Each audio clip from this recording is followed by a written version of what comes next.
So, as I would like to start off with, as usual, this podcast has taken almost 12 years to formulate with Krystal again.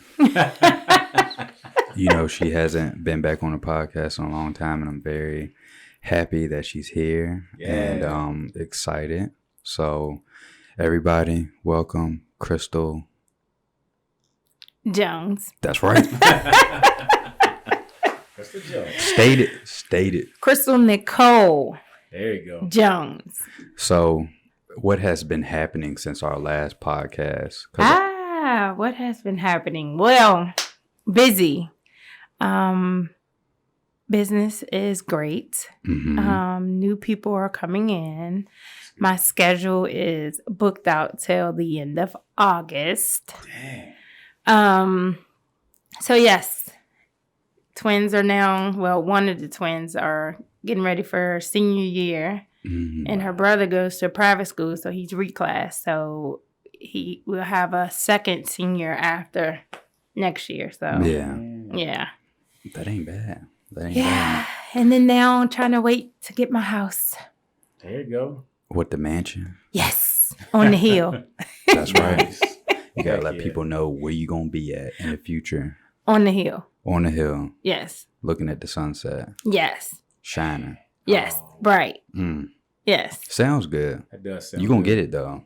It's You gonna coming. get it. It's coming. I'm fixing my vision board, so Oh, there you go. it's already in the mix of being fixed. So You should go look at mine. mm, Ain't nothing on it. you know it.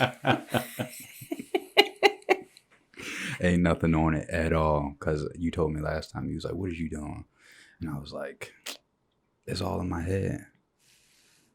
I feel that. But you got to look at it every day. You want to see your vision in front of you every day. You're right. That's a good point. But what if you look at the back of your eyelids and I got a tattoo on the back of those? No, not going to work. Not gonna work. Mm-mm. Well, I did one thing right. I put it, they always say you want to put it, what is it, right in front of you so you can see it. Yes. You never want it behind you because you'll never be able to attain what you're trying to accomplish if your goals are behind you. Right. And I literally just made that up, but it sounded so good. But it's true. Facts. Yeah, It's true. Yeah, it's I true. appreciate it.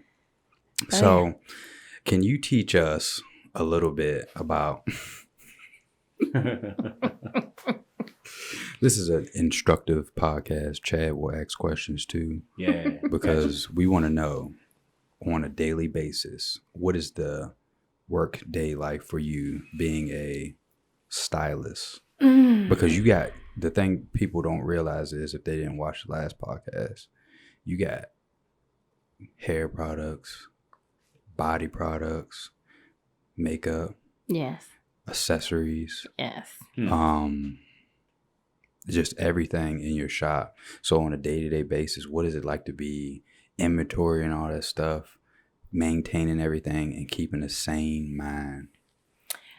Well, I don't know about the sane mind, but I try to. My mom does most of my inventory.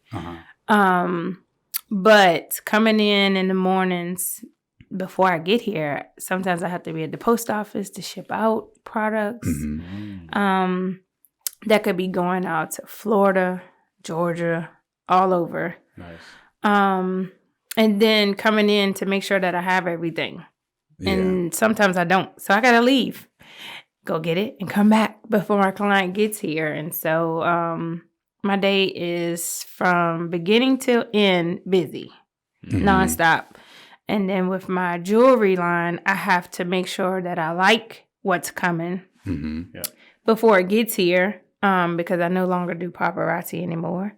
What? So I have Krystal Nicole. Yeah. There you Paparazzi is out the door because you can't promote your other products if you sell paparazzi. So if I'm on Facebook, I can't say I'm going to give you the Perfume Chick stuff and paparazzi together. Gotcha. They don't want you to talk about their product with another product, which is two different things. So I decided to step outside of their boundaries and just stay in my own. So I could talk about whatever I want with whatever my product I have. Mm-hmm. Nice. So that was a good thing. But paparazzi was great. It was a good start. It helped me bring a lot of women together just by having bling parties and stuff like that. I do miss doing that. I just don't have enough time to do that right now. So yeah. But yes, making sure that stuff is straight. Hair products I do sell. So whatever I use on my clients, I sell it. Mm-hmm. Nice. So that when they leave, they don't have to go to Walmart and be like, oh, what do I get? No, you just use the same thing. Yeah, that's good. Use the same thing. So I love that Naked product because it goes for anybody's hair. Yeah. But other than that, that's it. She tried to tell me I was everything. bald one day. I walked in there and she was like, yo, you cut all your hair? I was like, what's going on? She was like, you balding or something? I was like, oh, man. That's the most demoralizing thing to a man if you tell him that. It eats at our soul. Except for the people that can embrace their baldness. One day you came in and you had hair all over the place and beard all over the place. And then next thing you know, you was naked. Season ended. It's time to get it. Oh, my goodness. The season ended. So yeah, you look like the young Raheem then. It with was the like hair? It was like young. No, you look older with the hair. Without the hair and no beard, you was like young G. Like I'm young, hey. That's like Boss Baby. I like that. Oh, yeah. Yeah, I'm going to stick to that. Call me Boss Baby. Boss Baby. Yeah. My son loves that. Man. Yes. I'm not gonna lie, I do. I watch it all the time. Nah, Boss Baby? Yeah. They got a new one out. The movie just came out. Yeah. Yep. Yeah, so gonna be watching that. Yeah. I'm sure she liked that too, man. Yeah. And it's streaming on Peacock. Yeah, Peacock. Yep. We got Disney Plus. And it's got old school Disney movies. Yeah. Like ones when Aladdin and all that stuff when we was kids and everything. Yeah. Oh, okay. Yeah, we got that too. And I think that movie is on Netflix too, I want to say. Is it? I want to say so. Netflix be charging you. Yeah, Netflix a hit or miss, man. They going up $13.99. I remember when Netflix was $1. Never, I don't think it was ever $1, but I might be going a little too far with that. When Netflix, they used to send you little things in the mail where you can select a whole bunch of different movies for a dirt cheap price. Yeah, I think it was Netflix when they first started. Yeah, when they shut Blockbuster out. Yeah. Oh, Blockbuster. You remember that? Yes. Yo, walking into Blockbuster, man, just looking at all kinds of movies. I miss those days, man. That was the hangout spot. For sure. Blockbuster? Yes. What was the Blockbuster? No, don't tell me.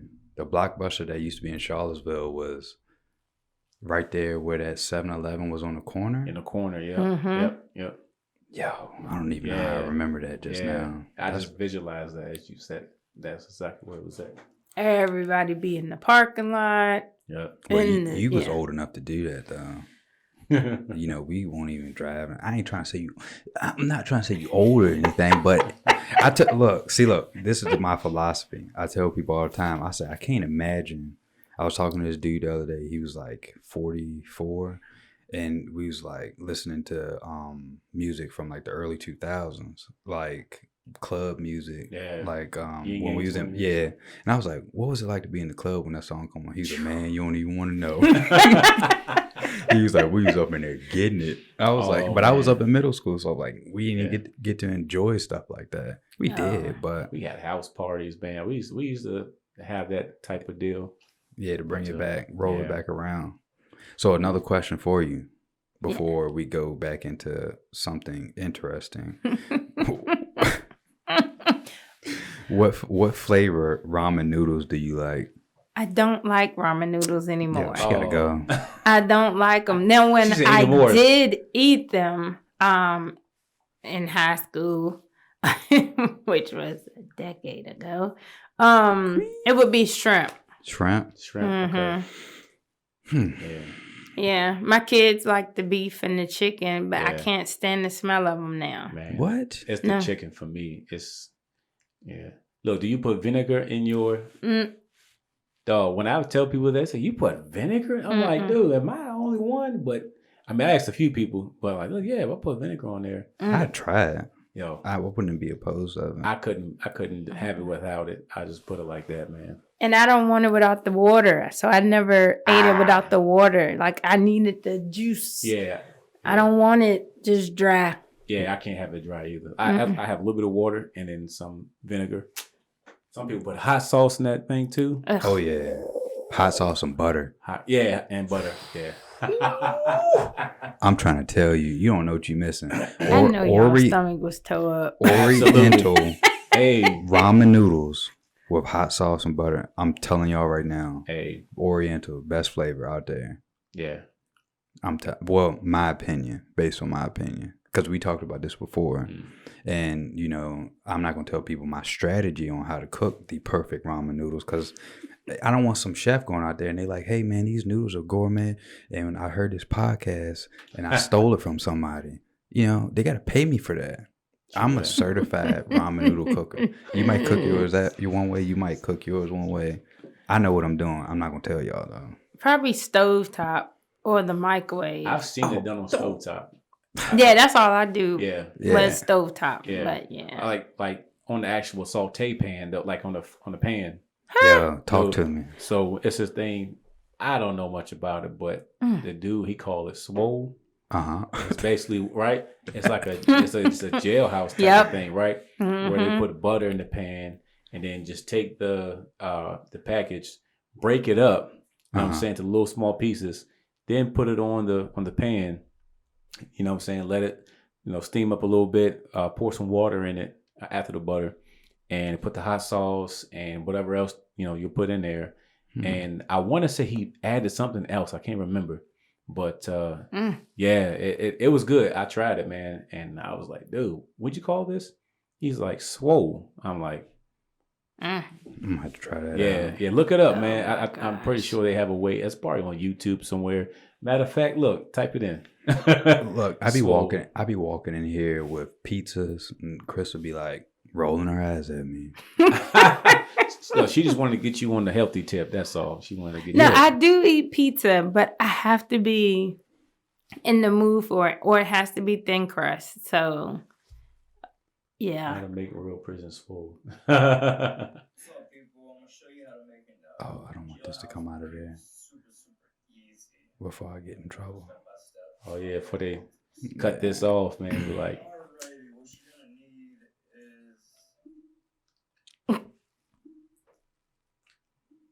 I tried the chili. That's what I'm saying. Like, people be adding on their little mix to it. They put chips. That's what it was too. He had some like Doritos he put in there. That's what it was. And the Doritos. Yeah, oh yeah, that yeah.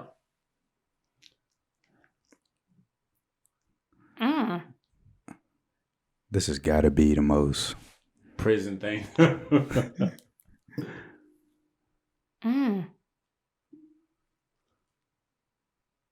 See, crush them up. No, that's how I cook. I used to cook them like that, crushed up. See, I gotta have like the, all the stringy, noodles.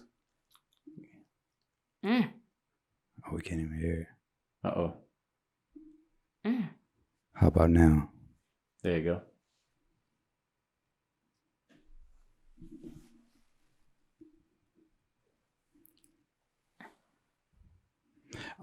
I'm trying to see what the end product look like. Yeah, what the end look like.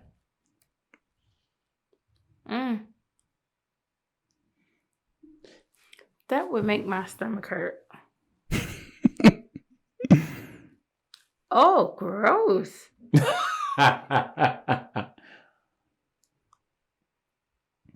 Oh. That looked like some Throw up. Hey, oh yeah. But you know who's doing this? Not that's not real style. Like, I mean, it's some of the ingredients is right, but it don't look like that. That dude, he got something else going on right there. Look at the brother right there. Right here? No, below. Right here. See what he working with. Mustard. Oh. Yeah. That's a real. Oh, that's not a bro. He got rice. Is Oh no, he's.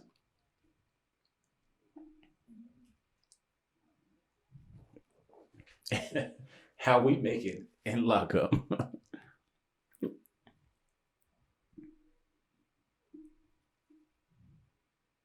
You know what's crazy is that in jail, people get poked out for food like that. People get hurt if you got a stash like that. You better give it up. Yeah, look what the end result look like. Oh, that's even worse. Chad, I think this was a bad. Mine did look the way how he fixed it for me did not look like that. So if you want to ever try making, he got tuna fish on there. Yeah. Ooh. Oh no! It's like a pizza. It's like a ramen noodle pizza he got. He right gonna there. roll that up. Probably. Oh, you know what he do too? He cuts out pieces of Slim Jims and put it in there as well. It's like a pepperoni. That's what he I put think in I think that's what that is. Pepperoni. Ugh. Yeah, he tripping. So when it was made for me, mine did not look as crazy as these videos are showing. But yeah, if you ever want to try the struggle meal, no thank you. The struggle meal would be just the noodles on its own. I was gonna say. All right, my bad. So sorry for the technical difficulties. Are we live? Yeah, we back now. Back on it. Yeah, we back. Back at it.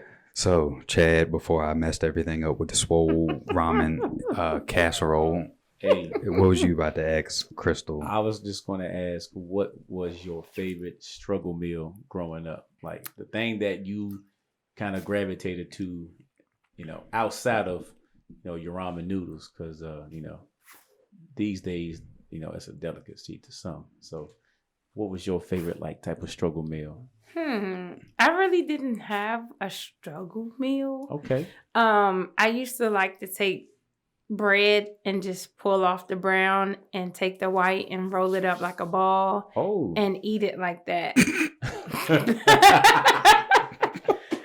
Hey, that's all good. Hey. I did, and that was it. Okay. You know what? I shouldn't even laugh at that because it was like a recipe. You take the edges off, you roll it up.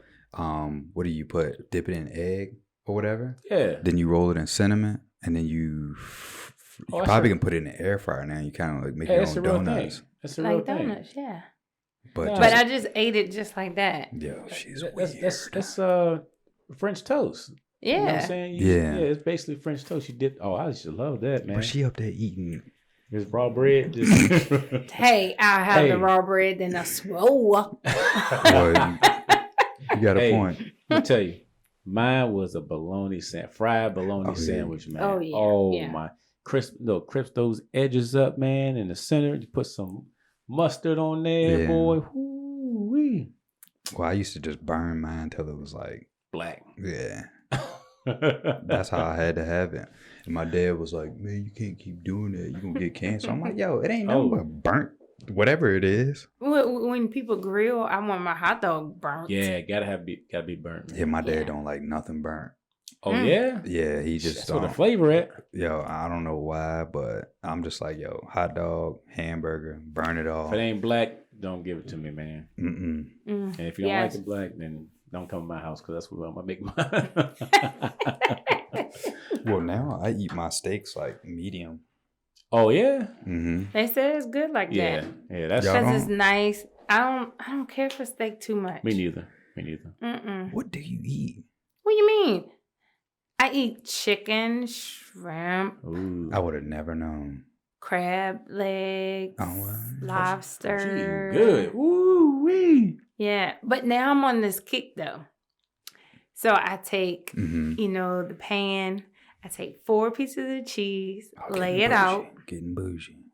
I let it just kind of crisp up in the pan. I put turkey, ham, pickles, and boar's head spicy mustard on it. Ooh, yo. Let it crisp again and roll it, and you got a grilled cheese sandwich. That has been me every day now. Oh, that sound kind of good. At this podcast over, I need that recipe. I'm telling you, you're not gonna want bread anymore after you taste that. I love carbs, man. I love bread, man. Oh my goodness. Trust me, when you eat this, yeah. And matter of fact, you can go to what is it? Jimmy John's. Yeah. Get your sandwich, bring it home. Do the same thing. Lay your cheese out in the pan. Yeah. Let it crisp. Take your sandwich apart. Take the bread off. Put your stuff in there and roll it. Oh. What kind of cheese though we talking? Any Monster. Okay. Sharp. Provolone. Oh yeah. I love provolone. Yes, man. I think I'm using provolone this evening. Yeah. So you bringing some back by or? By the time I get there to eat that, it'll be time to carry myself to sleep. I know. Yo, that sounds so good. I'm trying to tell you. It is like I had to make one this morning after the gym. That was my breakfast. But I put pepperoni, salami, pickle. That's just a personal preference. My bad. Oh my goodness. Well, you can make an Italian. It's like an Italian, whatever you want to call it. Yeah. Roll up. Yeah. So good. And I was full all morning. I cannot stand salami. I could eat it just sliced up like that. Yeah. Oh my. But it gotta be a good salami. I don't like the stuff with the pepper in it. Yeah. Man. Root beer. That's what it is, y'all. Y'all watching this video. It's the best root beer I've ever had in my life. They have ginger beer. Yeah, ginger. Yeah. Down, what's the restaurant? What's the park downtown? X Park. All right, what's the restaurant right there? 3 Notch. Them. Yeah, I've had that. Gross. What? I thought she was saying it was delicious. No. She's a hater. No, I should be one of y'all critics when y'all go to these restaurants. Ooh. Don't be getting in our comments saying all that crazy nonsense. Hey, we need that. Because she likes salami with peppers and all this like gristle meat in it and stuff like that. Don't be hating on our food reviews. Hey, listen. Yeah. You should go there and eat. What? But don't get the ginger beer. What, 3 Notch? Oh, yeah, been there plenty of times. I've never been there. Never? Mm-mm. Oh, then you need to go so y'all can do a review. Okay.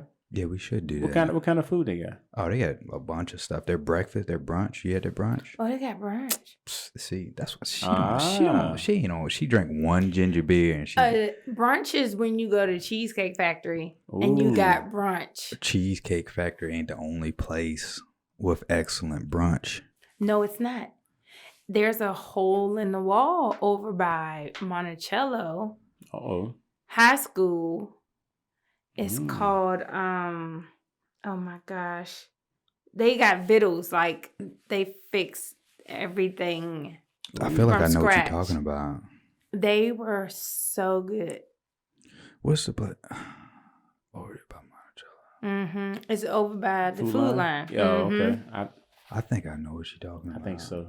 I feel like I ate there before, but I can't. It's maybe like one time. But 3 Notch got those. They got chicken and waffles. Ooh, and it's like really good. Crispy chicken or grilled chicken. What kind of? It's crispy. Like I can't even explain it. It's really good. I think that's one of their most like popular things that they got, and they got some other stuff there too. But we went there and they got like these cheese fries that they put this like cheese sauce on, but it's like not too crazy. It's like not heavy at all. It's the beer cheese. I think so. Yeah, I think so. Yeah. What? Man. I didn't like it. Oh, really? You put it on your burger? No, you probably can put it on whatever you want to get. Nachos. Yeah, but it's like it's really good. It's super good. Because Krystal, she's been on a journey past year and a half? Past year. It's a year, July 7th. Why don't you like motivate some people? Yeah. Oh my goodness. With my journey. Yeah. If you're willing to, Well, hold on 1 second. Don't tell anybody what you eat because you just got this like far-fetched meal thing that you do. Don't nobody want to hear that no more. We just want to hear about the motivational stuff. Because, your food selection is just like turning me and Chad off. We just like, yo. Well, I couldn't eat any of that at first. Uh-huh. When I was doing the program. and I don't know why the program was like so secretive, but I was on Optavia. Yeah. Oh. But you had to eat like every 2 to 3 hours, but it had to be your fuelings that came from the company. Gotcha. Mm-hmm. So it kind of gets you in the rhythm of everyday life of every 2 to 3 hours. Sometimes you don't get that. But I had lost just with them within it was 5 months. I was down like 35 pounds. But then my whole total loss with them were 48. Nice. And then if I include Weight Watchers with it before I got to Optavia, altogether it was 64. Nice. So the thing is you're going to have up and down days because once I tried to wean myself off of eating every 2 to 3 hours with their fuelings and replacing it with something else, like regular stuff we can get from the store, I had gained back like 8 pounds. Yeah. But then now that it's out of my system, now the scale is going back the way that I needed to. But now I don't really look at the scale because my son has me, what he say, not toning, he said gaining muscle. Gaining muscle. Yeah. But it's definitely a journey.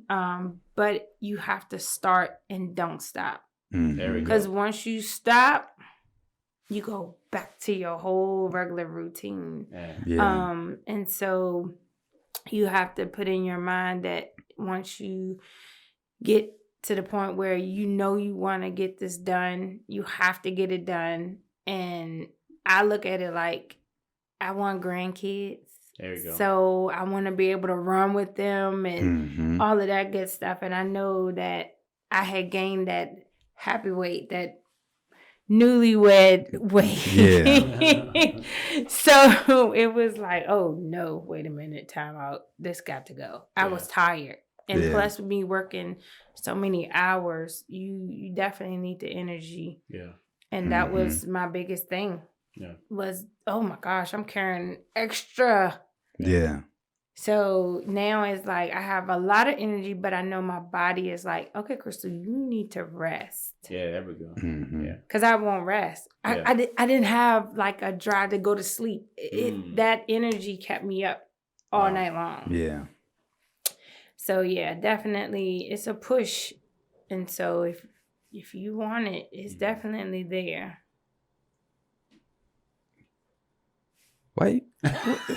She said she just was looking at me like that. She's like, look, you gotta stay motivated, my brother. Right. I came to the gym this morning, right? Yeah. Uh-oh. I snuck in, Which gym y'all go to? The Orm gym. Family right Fitness. down there. Orm Family Fitness, right here near the storage units or whatever. It's like tucked in the cut, right up the side of the road. Oh, okay. And I snuck up in there, and then, I scared the living daylights out of her. What was she doing? What you I caught was off guard? focused. I was focused. She was in the zone, and I just, me, I was just standing there like this with my hands on my hip, like, what's going on? Then I crept up a little bit more, and she looked up, and she was like, ah! Oh man. Oh, that's because I have my headphones on, so if I'm normally is loud, so Yeah. I don't hear anything around me because I'm just like, okay, I'm in my tune. Yeah. But if I'm on the treadmill, I'm watching TV, so I'm just like, la la la la la. But when I go do the weights, I have music in my ear, so I'm just like, Man, you set her up. You got it. Yeah, it was a good setup. I enjoyed Yeah. it. She was like, don't you? I was like, yo, I got you. But somebody finally started back boxing. There you go.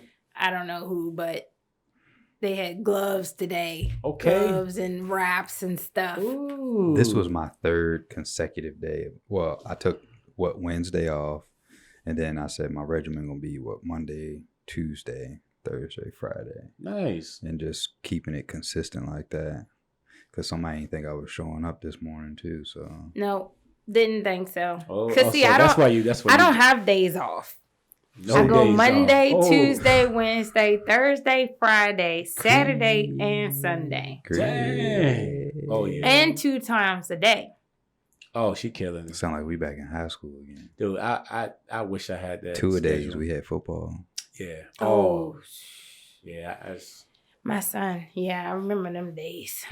It's tough schedule to keep up with right there. Stay consistent, man. Yeah, because on the weekends, that's when the root beer comes out, So, but that was one thing that I learned through my journey for a year. I hadn't had any root beer for a whole year. That's good. Yeah. So now it's like, well, do you want root beer? Yeah. And I'm just like, yeah. Like this root beer we talking about, it's like, yeah.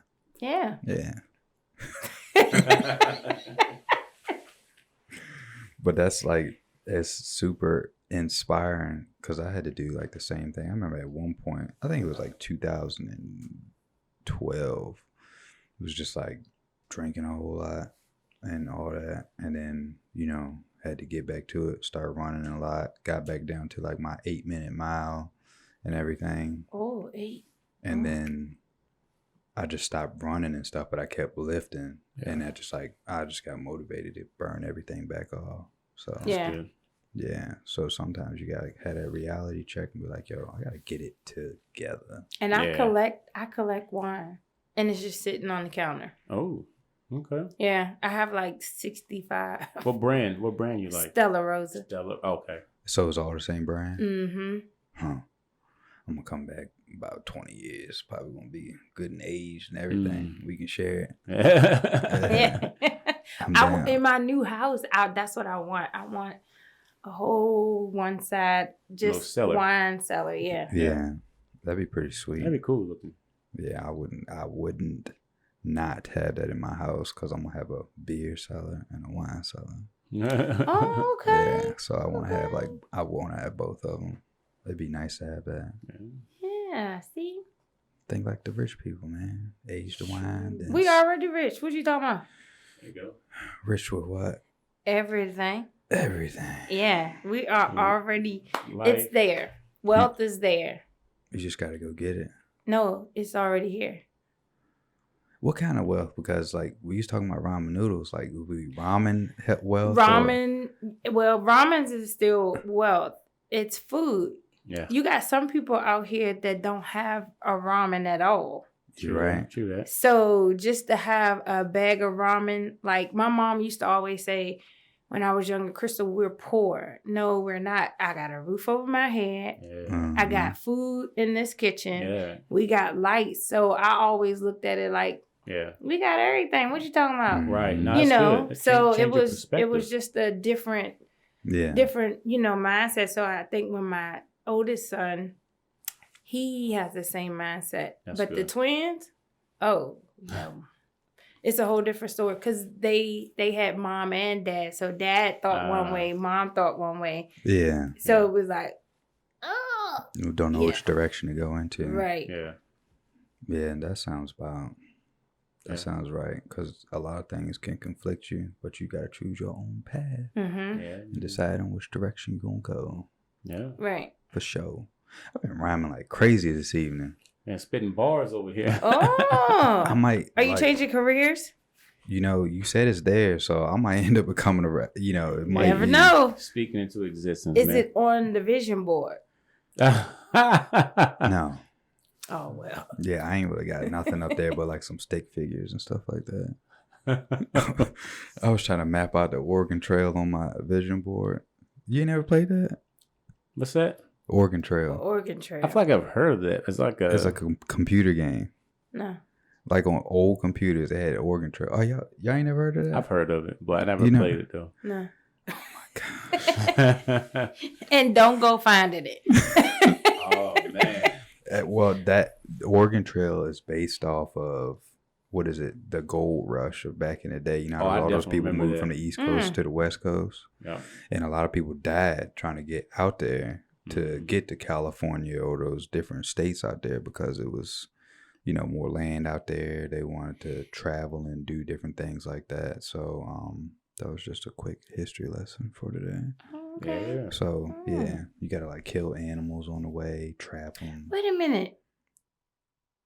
It's an Yeah, old like game. buffaloes. Yeah. Yeah. Got you. Yeah. It took me a quick second. I was like, what? Oregon Trail. Oregon Trail. Yeah. Yeah. You can't. The cover of it was like an actual like old wagon type of deal with like a little round shape. Uh-huh. Yeah. Okay. Yeah. Yeah. Yeah. That was. I won't pull it up because I ain't trying to make that happen again. Yeah. We are not going through that again. I'm sorry for the technical difficulties from last time again. Yeah. For sure. It's all good, man. Chad, what else you got for Krystal? I know you got something for her. You know what we gonna always talk about, man, by this time. Oh. Hey. You ready? All right. I don't know. You ready? Krystal, you ready? I'm here. Look, she's here. She like ready. her mind is like, She what like, all are right, they about to bring? What am I I know, about right? to? What did I get myself into? So, what is your thoughts about UFOs?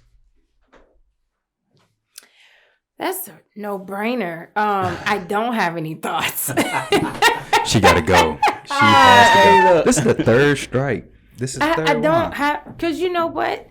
I don't think about She to the money. You know what I'm UFOs. Like, matter of fact, UFOs manifest. The show Manifest. Oh, my wife been watching that. Man. What is that? It's like a plane that disappeared, and the people didn't come back until like 5 years later, but they came back the same as if they left. Yeah. But they have callings, and so a first lady was in the shop getting her hair done, and she was like, "Oh, that sounds like the Holy Ghost," because you would get these visions. And so it was almost like, you had to act out the vision so that, you could go and save someone, type of thing. But their callings were more of for the good. Yeah. And if you did your callings as of in the bad, then that was it. You were done. You hear that sound when she hit the mic? That's poof, exactly gone. what it was. Yeah. So hold on. This show is about that. Manifest? Yeah. So like UFOs, like they somewhere, right? So the plane disappeared like somewhere, like the plane that went down in the Bermuda Triangle. Yeah, Bermuda Triangle, yeah. But nobody know where the plane at, right? Yeah. So they're trying to figure out, like, this whole time, where were they? Yeah. Type of thing. Because they were gone for 5 years. Their family that went back home, they had moved on with their life because they considered these people as gone. They were dead. But the plane reappeared and landed like if nothing ever happened. That's a crazy concept, man. I watched like maybe 1 or 2 episodes, but my wife is like in like the last season of it. And I just found the last season. Yes. Like I be watching over here and people be like, what in the world? Yeah. Manifest. Yeah. Hulu has season 3, but Netflix has season 1 and 2. Yeah. They do that on purpose, make you pay for both of them. Absolutely. Yeah. You already know what it is. But somebody said that the way that season 3 ended, well, I'm not gonna be the spoiler of it. Spoiler alert. But it should be a season 4 because of how it ended. Like, there's no way possible that they could just leave it like that. Yeah. That's understandable. Yeah, like tears, sadness. Yeah, it was. Yeah. So you do believe there's a possibility No, I do not believe. Ooh, we need this. There's a possibility of UFOs. I believe that there's another, I guess, part of the earth. But there could be people there. We don't know. Like an advanced like civilization that's like a way ahead of us in technology, stuff like that. Right. Okay. Are you saying like a part of this earth? Right. That we just don't see. I like that philosophy. Yeah, me too. I like that. Well, I was like looking at a video. They said it's like a hole in Antarctica but planes, regular pilots, you can't fly over top of Antarctica. You can't do it. You can't do it at all. You will get shot down. They will shoot you down. If a commercial airplane attempts to fly over Antarctica with a ton of people on it, they will shoot it down. And I don't know why. Chad might have a better explanation than me, but they say it's like a huge hole. A hollow earth, basically, is what they're trying to say. It's like there's like more to the earth than what we realize. Like, right. Like, I haven't researched a whole lot, but you never know, man. I mean, we only discovered a teeny portion of the ocean. We're still discovering different species and, things that, we would have never learned about until here recently. But there's some strange things happening out there. Yeah. Yeah. So we need you to do your UFO research. Yeah. Before you come back again. Yeah. Well, the UFO part will probably not happen, but there's probably it's a manifest somewhere. So I tell people all the time, if you take a grain of sand, right, and you put it at the edge of this table, you don't even have enough space in this room to realize how big the universe is off of that grain of sand. Like into this whole entire building almost, So like you said, there might be like some more advanced. I'm pretty sure it is. This is just my thinking behind it. I think it is. But UFOs. And what do you think is there? Where? In this land. What, like out in the universe? I think it's just an infinite amount of life in general. And I think where we fail at to be able to reach these premises, I'm like, look at what we do on Earth. I guarantee you they won't even like think about coming here, because look how we always fighting each other, trying to kill each other. Right. And we trying to do this, and you got all these different races, all these different cultures. And if we work together over the past 200 years, we probably would be at the next star system by now. But we constantly withholding information from each other, not trying to help each other, trying to fight, kill, bomb, do all that stuff. It's a power struggle. And I'm like, if we just work together, we'd probably have this whole entire world discovered. We'd be harnessing tons of power from the sun, so we don't have to be using all these crazy technologies to sit there and kill animals and fish and just different things that we got here that try to prosper to feed us. Yep. Right. So it's like, I guarantee you, somebody looking at us with a telescope right now, they be like, they some reckless animals down there. If it's somebody out there looking at us. You're right. And it's just, if you can really grasp that and sit back and look at it, we are just like barbaric, Yeah, for sure. It seems nice on the out, like when we don't like visualize it or whatever. Right. But we are a crazy barbaric species. Yeah. And we just want to dominate everything. Man, woman, anybody, Right. And I think the key to it is everybody loving each other and working together. Then we'll be able to travel to space, and I can go see my cousins. that look she had, like. So then, I'm gonna need both of y'all y'all need to do some homework, right? I want you to think about everything that you just said, right? Remember it. I want you to start Manifest season 1. Yeah, I do. And watch it. Like, really watch it and observe what they are doing, saying, what's happening, and think about what you just said. Does it correlate? I don't know. You may need to figure that out. I ain't gonna lie, the first episode, like I said, I only watched 1 or 2 episodes, but it was pretty gripping, man. It'll snatch your attention, make you want to watch the next one to kind of see how it plays out. But if we do our research, right, and then I'll do mine. You ain't gotta go too far. All right, pinky. Promise. Boom, all right. Boom. All right. You ain't gotta go so far. Because if we jumped on it, do you believe in like conspiracies and stuff? Got her. Yeah. Here we go. Give her an example. Like some good root beer. Give me an example. All right, so look, I'll give you an example. All right, you go ahead. So one, just real quick. about the JFK assassination. All right, that's just one old one, and even up to right now, what's the one the building that collapsed in Florida, how that happened, why it happened. There's a pretty large conspiracy about the ties of with the guy who created the antivirus, McAfee. Antivirus.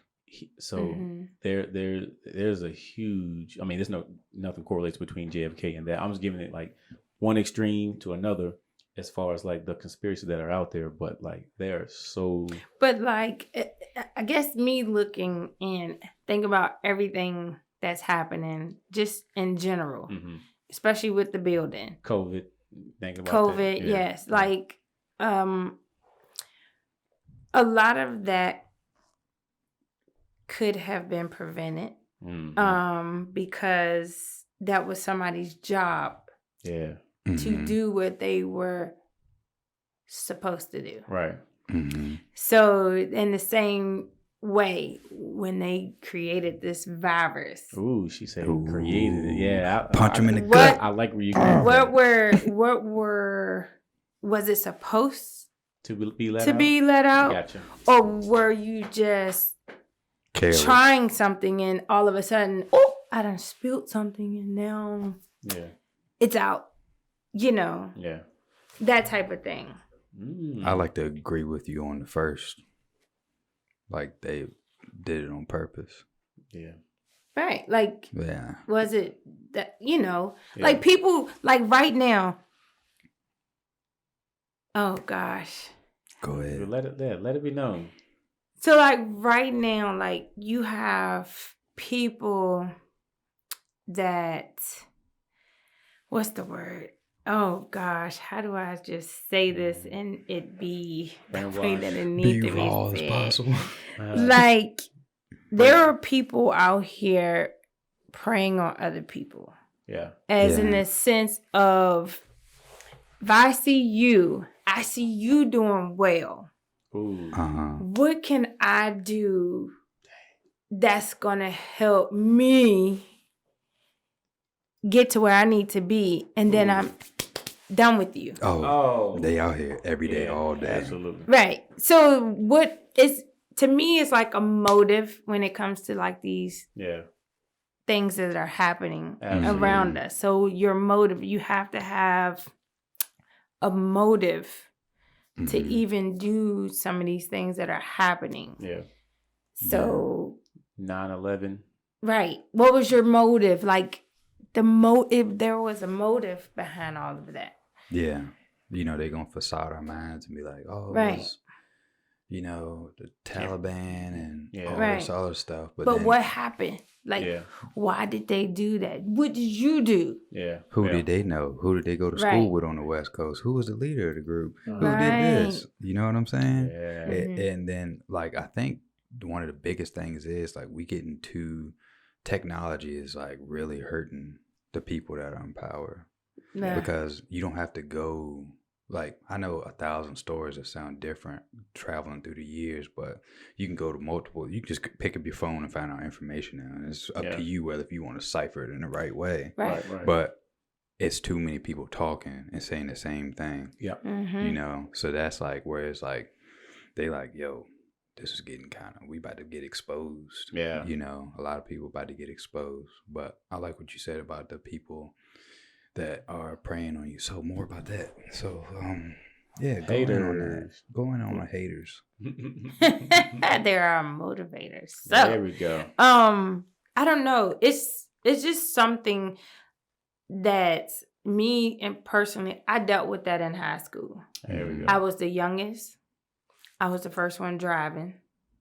And so nobody wants to see you succeed in anything because they thinking in their minds that, well, I can't do that. Right. No, you can do the same thing that I'm doing. Yeah.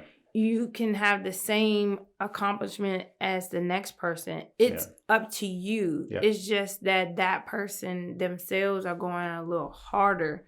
Yeah. And so you got people that don't want to see other people Succeed. do something that they're not doing. And so that's not fair. Yeah. Really.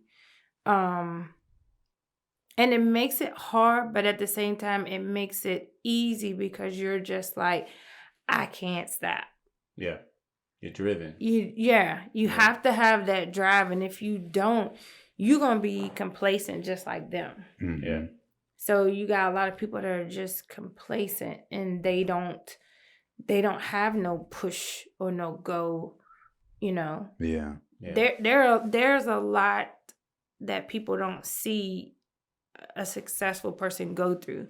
Yeah. Because they have their times where they're like bawling, crying, like, what is going on here? Yeah. You know, and then you have to snap back, get yourself back together, right, and keep moving. Yeah, and so it's not easy. Yeah. It's definitely not easy because me never thought that I could be who I wanted to be until I said, I don't have a choice. Ooh, that's good. That's deep. That's good. That is like deep. that. That's super deep. Yeah, you get to rock bottom, you get to the end, you got a decision to make. Right. You gonna keep on going, or you gonna be worm food? Mm-hmm. Or we're not talking about that. What am I talking about? Worm food. Or you just gonna end up being this person that's following the crowd, you know? Right. Yeah. So it's like, I think like I'm very good at seeing those people like in jobs and stuff like that, and Right. people that wanna, you know, see you fail, because I think like almost every job I've had, it's just like I move up like boom, boom, boom, boom, boom, I feel you. and I see those people. They do not. It's this one individual, man. He just tried his hardest to make me snap on him or something like Right. that. Yeah, just to make you, you know what I'm saying? Yeah, I got you. My oldest son is going through that right now. Oh man. You just got to do it. And then I come to find out, maybe like a week ago, I found out everything that he did when I snapped on him, he told the people at the job that I did it. Oh. You're not even there to defend yourself on that, dude. Yeah. Like, that's wicked, man. Yeah. They had a scheme from the beginning, man. Yeah. Their motive. The motive. Back to the motive, man. Yeah. Because I was flourishing. I went from a temp to a manager, moving up to another manager spot. Right. Might have been the person in charge of the facility, and you know, that was at God's speed though. For sure. These hands would have been Godspeed on his head if I. Yeah, I ain't playing no games. Okay. None at all. Man, it's crazy because like it's almost like people are okay with the level of success that they see you in until you go outside of that. Mm-hmm. And that's when it becomes like, of course, the whole competitive deal. Well, how is it that this person deserves this? You don't know my struggle. You don't know you don't know what I had to get to, you know, what I had to do to get to this point, man. You know? Yeah. They see your glory, they see all that, but they don't know your story, man. No. You know? So That's true. Hold on. Crazy. The root beer got me. Oh man. Yo, Chad, let me tell you something, man. So it was like 2006. Oh my gosh. It was like 2000. No. 2003, maybe. Oh. So were the twins even born? Were they? I don't know. Where are they? Were you? I don't know. The twins were 04. It was one of those years. I was still in school, right? Okay. So my mother tells me, you're going to be getting dropped off at somebody's house, right? Oh. So I was like, all right, cool. Whatever. Oh, I got to take you over there in the morning time too. So, you know, somebody's mom was there to watch me get on the bus in the morning time. Oh, snap. And then one day, right, I just get there because the bus dropped me off. And I walk in the house and she's like, hey. And I'm like, oh, hey. Right? Then she's like, you go in there and sit down and don't say nothing. I was like, I don't get no formal introduction. Oh my goodness. What you do? And then it was like, you go in there and sit down and don't say nothing, right? Then she was like, my name's Krystal. Chad, if you believe anything that he just said, Green. that is not even true. He said it with such confidence, like, yo. He always says that. I tell people that all the time. I'm like, That's you know, funny. that's why we got such a good relationship. Oh my goodness. Yeah. Sit down. That's the best story. I was like, look. You better Yeah, go sit down. how old were you? I don't know. You was in high school. I think I was like right in ninth grade or something like that. Okay. Yeah. Because that's the year. But this goes back to what I was telling you earlier. She was those people that was getting to hang out. She didn't want, she was like, he disrupting my time. This and that. I gotta watch him. My God. I gotta make him fried bologna sandwiches that's burnt and everything like that. You know what I'm saying? Some ramen noodles. It takes OMG. too much time. No, but she took care of me though. That's I was awesome, very. man. My thing is I love kids. There you So go. me looking at him like he was a kid to me, Yeah. so I would never be mean to him. Oh, That's funny. she every time my daughters come in here, that's one thing. She hugs them, takes them, gives them candy later in the evening when they ain't. We both got little small children. Yeah, that's my job though to do that. Hype them up, give them back, get them all hyped up, and then she's like, "All right, see y'all later." Sleep well. She already know what she doing. I think. Yeah, I do. I love kids, but my patience like now is so different because I used to do all kids' hair. Oh yeah, snippets when snippets used to be here, and I had the patience in the world. I used to own my own daycare at home. Oh, nice. And so now it's like I know what I had to do to teach my daughter how to sit still, get her hair done. Mm-hmm. And I be looking at some, like I had stopped doing kids for a while because some kids were just like going crazy. Moving. Yes. Oh. And I would test them. Yeah. So I would pretend like I'm touching them, but I'm not because I wanted to see if it was really me or if it was just them. Mm-hmm. And most of the time it was them just hollering to be hollering. Yeah. So now I take a very few kids because my mind is just like either sit down, get your hair done. This could be quick and you can go at home. I got sucker for you if you like. There you go. But when we got that, hold on, time out. This is not gonna go like this because now you're going out with your hair halfway done. I can't do it. Yeah. Ooh, yeah.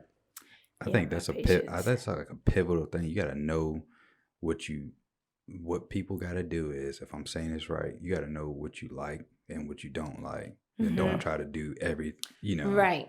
Because it's even like with me, like with certain types of like photography or videography, I'm just like, nah. You don't like. Yeah, I'm like, I'm not gonna do it. Yeah, I can't do it. Like, not can't, but it's just kind of like I'm in the same way as you. You got your boundaries, man. Your boundaries, yeah. Set your boundaries. You gotta put them up. Yeah, you gotta put them up because if you don't, man, And see, most of my parents are okay with that because they're just like, Miss Krystal not gonna do your hair anymore if you act like this, and I'm like, no. I'm not, because I know how good they can sit, but now I send the parents out because they only act like that when the parents are with them. Ooh. When the parents not with them, it's like, that's true. I can see that. Hi. Yeah. I'm looking at the TV. It's like all good. And then my one little girl, I love her to death. She was like, her mom came. She was like, help. I was like, no. He was like, you got to go. She was like, take your food, honey. You're going to be fine. You look beautiful. I'll see you in a minute. So that I like stuff like that. Like because that's just, at a young age, I need to sit still. Yeah. I'm just getting my hair done. You're okay. Yeah. Get in there. Yeah. Sit down. Shut up. And most of the time the parents, they're just like, she's right. Just, it's okay. And that's the best part. But I've had children kick my door in at the old shop because they mad. I couldn't do it. I had stopped doing kids for that's understood, man. I was like, oh. Well, that breaks up like your rhythm too. Yes. Because I'm not saying like whoever listens to this, I'm not saying she shouldn't be doing your kids' hair, but you got a rhythm going on. Like you got this person, it's like boom, boom, boom, boom. Mm-hmm. Yeah. And not saying it frustrates you, but then it takes a little bit more time or away whatever. from the next one. Because I like to be on a time frame. So when I'm finishing one, the next one need to be coming in the door. Right. Like that's how I got it. It's like basically I'm booked up so much because of the time frame. Mm-hmm. So whatever you get, it has a time frame. And so somebody that's getting a crochet, they may not be able to get a haircut for the next 4 hours because a crochet takes 3 hours. So it's just by the time frame. And so if I'm on time, you be on time. Right. You know? Yeah. So you booked out till August? Yes, the end of August. I need to get my head done, man. Look. Yes, look it up. The end. Yeah. The end of August. And I'm squeezing people in because I'm leaving for a week. Like mentally, I need a break. True that. She had like 4 of them this year. Really? Really? You say you do crochets. Mm-hmm. So you got like the thing where it go around like the people's bodies and stuff like that? That's a corset. Oh, dang. My bad. Crochet. My bad. Yeah, crochet. It takes about 2-3 hours, depending on what they're getting in their hair. So yeah. So speak on like the since you work a lot, you work out, you do everything that 3 people should be doing. Yes. Those mental breaks. How important is it? Oh gosh, this will be my first year really taking like mental breaks. Because you can get very overwhelmed. Like I know I'm overwhelmed. Yeah. Just with life, that what I have going on, and then work and wanting to make sure that I'm catering to my customers, and then of course my kids. So like now that I'm in this stage of life, I'm able to provide for them better than I was able to before. Mm-hmm. And so now I feel like I'm trying to get back that time and that, we got to go here. I want to take you here, because I can do that now. And I'm grateful that I can do that. And so just trying to be able to do all those things, plus run a business, plus make sure you take time for yourself. Mm-hmm. I'm trying to tell you, like right now, I told my cousin, come Saturday, after I do, I'm going to work. I'm going to go vend a car show after work. Wow. Mm-hmm. I told her, come Saturday, I need a break. Yeah. Like we're going to just go. I don't want no phone. I don't want anything. I just want to just do nothing. Yeah, that's good, man. You need that. Yeah. No kids. Nothing. Yeah. Must be nice. I mean, it does get better as they get older, but like my son, Tivo, the baby boy, that basketball player that like, Mom, I want to be able to take care of you and Dad. I'm just like, he had me in tears for the past few days, because I'm just like, son, I said no. Yeah. But he's gone to a tournament that I told him no, he could not go to because his dad breaks in.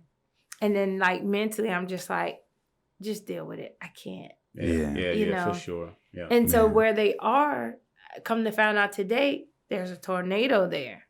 Oh, Lord. So me thinking, okay, I told my son I did not want him to go here. I'm just like, your coach and everybody else better bring you back in one whole piece, or everybody's in trouble. Yeah, for sure. Mama status. Mm-hmm. Yes. Mama Bear, you can't mess with Mama Bear, man. It's not like it's bad when you got like little kids. Your patience has to be on level 10,000, 20 million, 55, 75, 85. Because times a billion. Me and Chad got 2 like, I think Josiah and Sophia he probably a little bit wilder than Sophia. Amped up. The boys? Yeah. Oh. Little Josiah, man. Yeah, his son is like he's on another level. That boy is like he off the chain. Yes. Oh wow. He's wild, man. I'm like, dude, like chill. Yeah. It'd be like We try to put him down around about like 9 or so like that. That will be up to about 11 o'clock, especially now, summertime, like 11 o'clock. Yeah. Like Sophia the same way. I'm like, dude, please. Like, I'm not going to work in the morning, man. He want to jump on the bed. He want to pull out some toys. And, you know, I try to, okay, he's young. You know what I'm saying? He's still full of energy. But like, dude, you got to go to bed, man. I'm tired. Then there's another side. I'm like, man, you know what? This is what I prayed for. This is what I wanted, man, to be able to sit there and enjoy, you know, these times with him. So try to have that balance of like, dude, lay down, go to bed, but also I'm gonna play with you for a little bit until I doze off. He hit me crack of the head, man. I'm like, hey, man, I'm awake, dude. Chill out. That boy's a mess. He's a mess. Yeah, Ori going through her terrible twos right now. Oh man. Yo, she's so precious though, man. I don't know how you do it. She waking up at like 1:30 in the morning, spazzing. Oh, really? Ooh, I don't miss that. Oh. Too bad me and Sophia be in the other room sleep. No, but does she nap throughout the day? No, both of them are just like me, and I think I get it from my dad. Like I don't sleep like that. Yeah. I'll go to bed at like 12 o'clock. Like last week, every single day, I probably went to bed around like 11:30, got up at 4, maybe went back to sleep like 30 minutes and got up, you know, at like 5 something. Then at past towards the end of the week, I went to bed around like 10, woke up at 4 o'clock, stayed up all day long. Yeah, dude, it'd be like this. Yeah. What's wrong with your sleep pattern? Don't know. I met this other lady that we took pictures of when we had our house, and I got to talking about it, and she was like, "Me and you just alike." She like same thing. Oh wow. Like I don't even know. My dad said he was that way, but he said like I'm on like crack. So you're on a different level. Yeah, he was like wired, man. I remember, what was it, 2 weeks ago? I went to sleep at like 2 in the morning and got up at 6. Oh. And then I was up until got up at 6, and I was up until 3 again the next morning. Really? I've done that too. Only time that I get up like that is if my spirit in my sleep wakes me up, like something is out of place or something is not normal. Other than that, I'm going to sleep. Oh, my spirit must be out here roaming around. Yeah, like, it must be roaming. Wake up. Hello. Restless. Yeah, like Lauren could tell y'all. She's like, I don't get how you do it. I'm just like, boom, got up. Like this morning. Like I was up, but kids wouldn't wake up. So I just... We gotta wake them up. Nah, I could throw pillows, Come bricks. on. Yeah. I could throw soda cans. They still like, yo, leave me alone, man. You know, on average, man, how many hours you sleep? Right. Like a day? This past week, I've probably been getting a little bit more. I've been going to bed at like 11:30, getting up at like 6. But yeah, that's about us.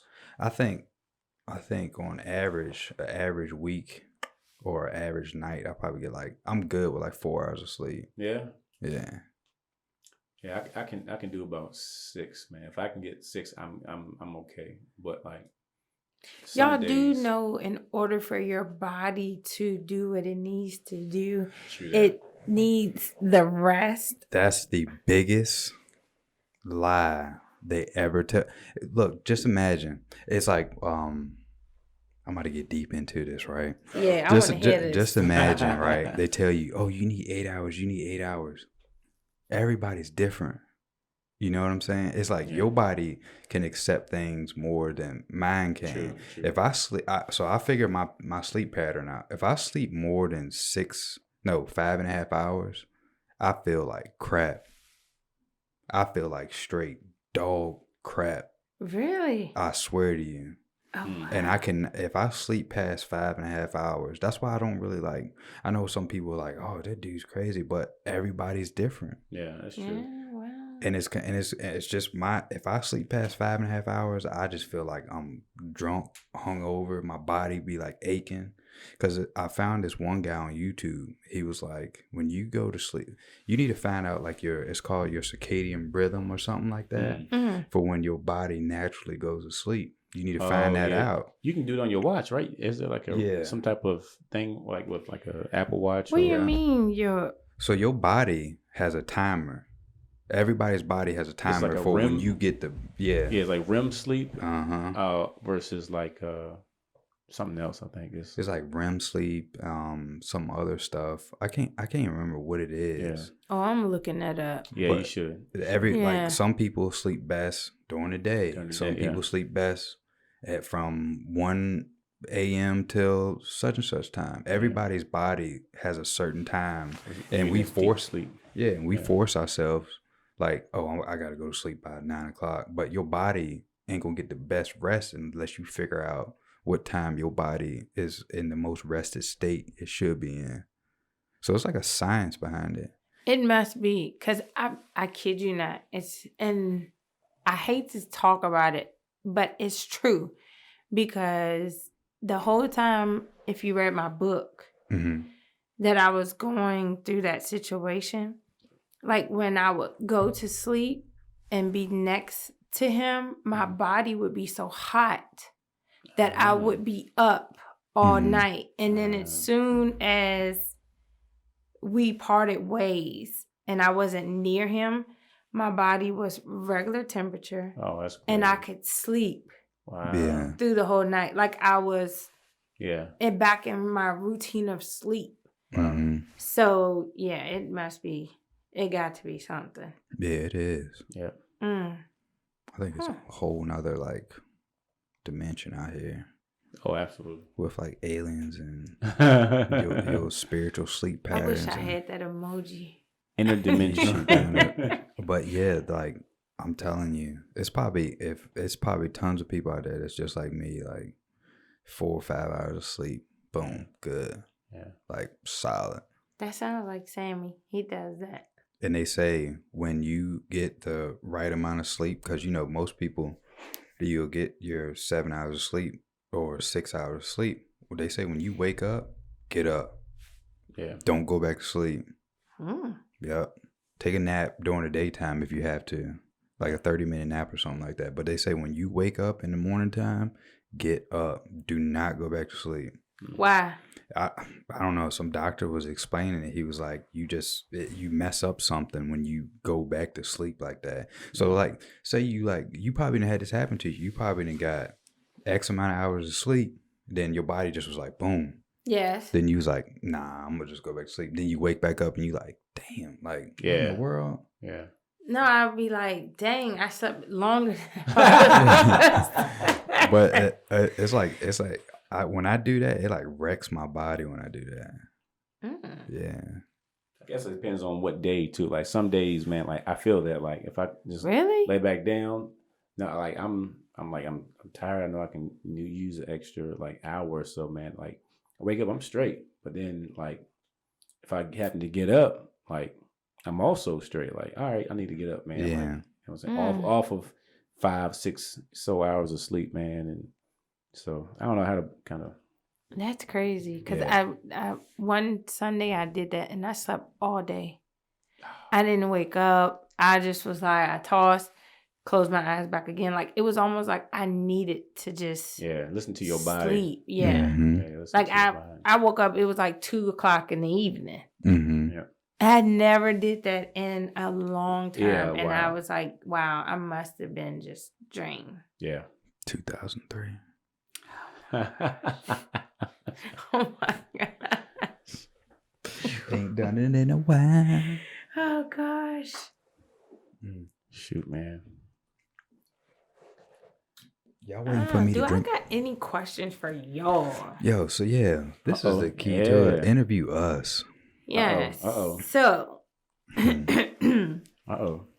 how did this dynamic duo come together for your vision in your podcasting? How did that happen? See, there's one time when we were smoking. Nah, I'm joking. Chad, you go ahead and tell him.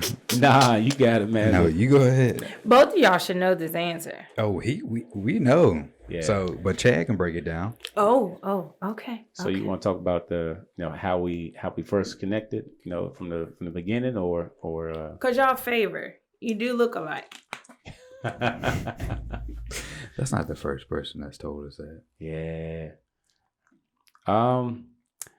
I mean, you want to go back to the beginning, how I first met him, man. Same thing, we talked about before. People used to say, hey, Raheem, or people used to come to him and say, hey, Chad. I was like, I think I heard of him, but never really met him before. Mm-hmm. Yeah, y'all look alike. I was like, oh, really? It's okay. And it's like multiple people. And then like finally, graduate, end up going to PVCC for a little bit. And I finally bumped into him. I was like, hey, you're Raheem. He's like, hey, you're Chad. It's like, yeah, people used to always come to me, say I look like you, man. I was like, dude, it's crazy. Same thing, man. Random people was like, yeah, you know him? I've never met that cat yet, man. But everybody keeps saying I look like him. But yeah, man, that's how we first kind of, became cool, and that's how we met. But I don't know, his kids, of course, go to the daycare, and mine does too, and. We just linked, man. He said he had a vision with his podcast, and he wanted to, get me on, interview me and talk about what I had going on. And shoot, after that first time, it was like, dude. So a divine connection, huh? Just, it's meant to be, man. Like, yeah. What are your thoughts on this? And without question, man, I was like, let's do it. Yeah, let's do it, man. So we just connected like that, man, and just had that thought, man, like, yo, we gotta do this, man. We gotta do it for the culture, for the city, man, and just try to give folks a voice and an opportunity, and give everybody, of course, that platform. So yeah. Okay. Great minds think alike. Yeah. Cool. So that's how it happened. Yeah. But Chad, you older than me, right? 32. Yeah, so I told everybody, I was like, you make sure you say he looks like me, even though I'm younger. No. Yeah.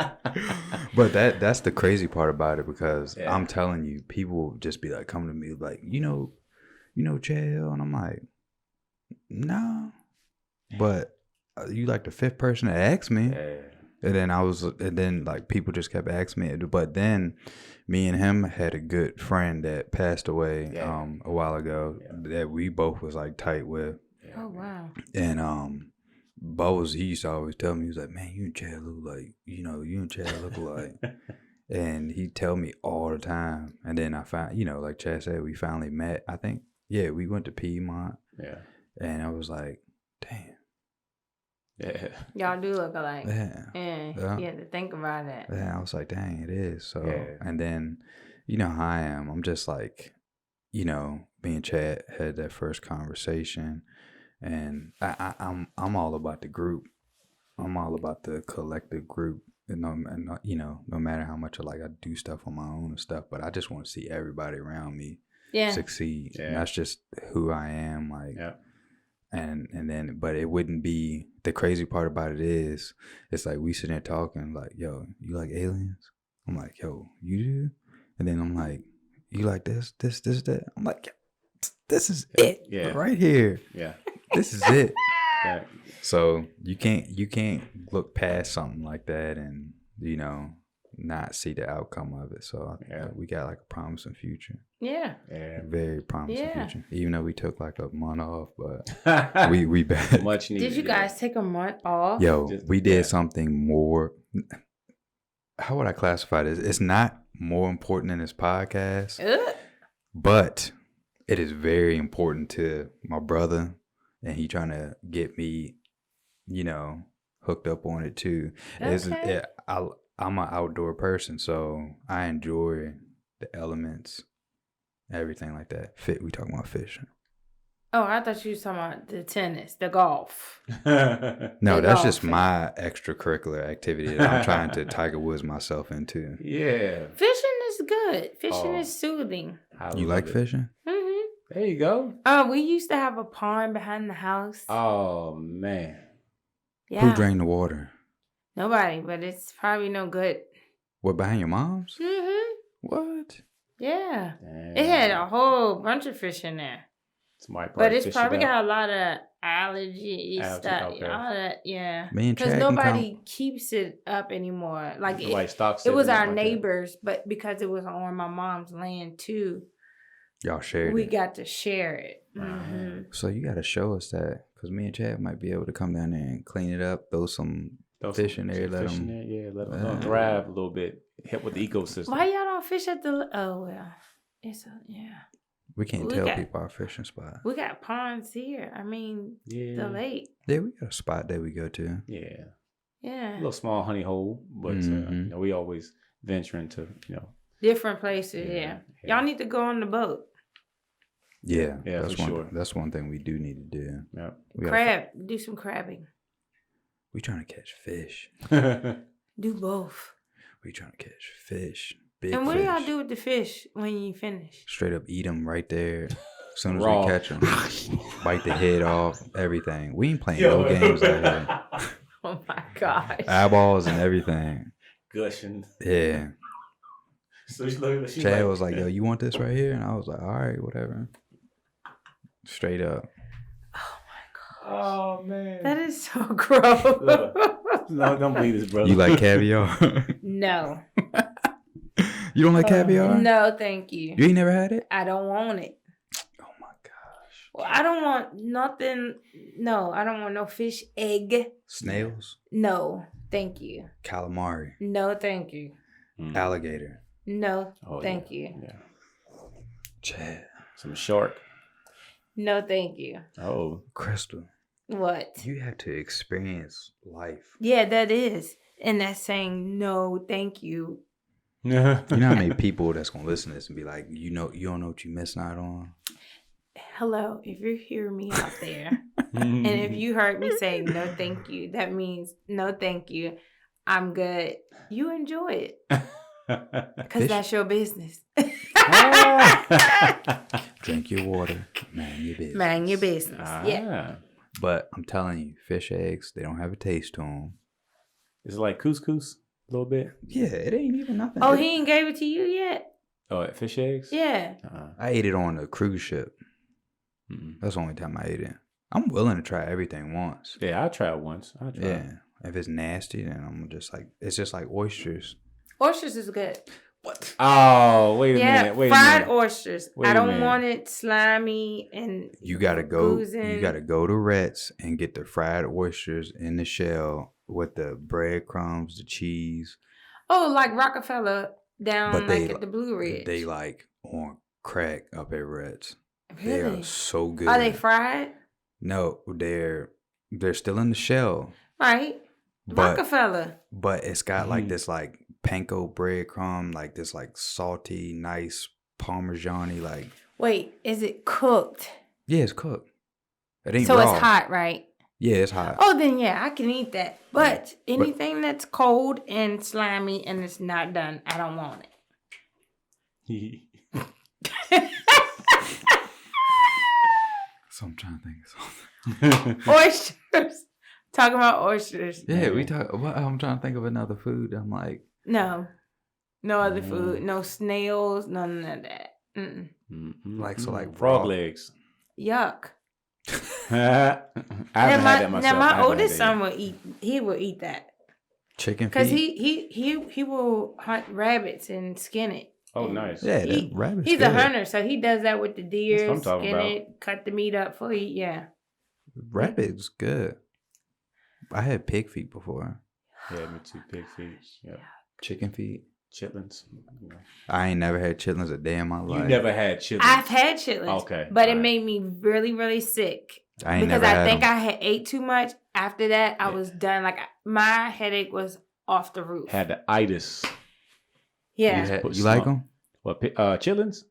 You got to make sure. I mean, I won't eat anybody's chitlins, you know. It got to be clean. You got to be clean, like right. greatly clean. I mean, but yeah, just like some vinegar in there too. Little hot sauce. Hot sauce. Yeah. Hey. But I don't want it now. No. I ain't never had them. You ever had chitlins, man? Never. Never had them. What are they, like, fried or what? No, they're boiled, boiled. Some people fry chitlins, but they fry them off. Yeah. So it's like moth. So you fry them off. Yeah. That's more like tender, like tastes like more like meat. Yeah. Compared to like slime. Think of Oh man. I am not eating that at all. Yeah. I tried that. I mean, if you're gonna eat caviar and fish eyes. Yo, I ain't never ate no fish. Then you could be able to eat that. Well, that's like people eating shrimp with the line in the back of it. People don't know about that, yo. You know, you'd be surprised at how many people. Like, I'm allergic to shrimp, so I can't eat it. But they said that's the poop. The poop, right? Yeah. Been tearing it up for years. Never eaten poop all this time. I thought it was just a vein.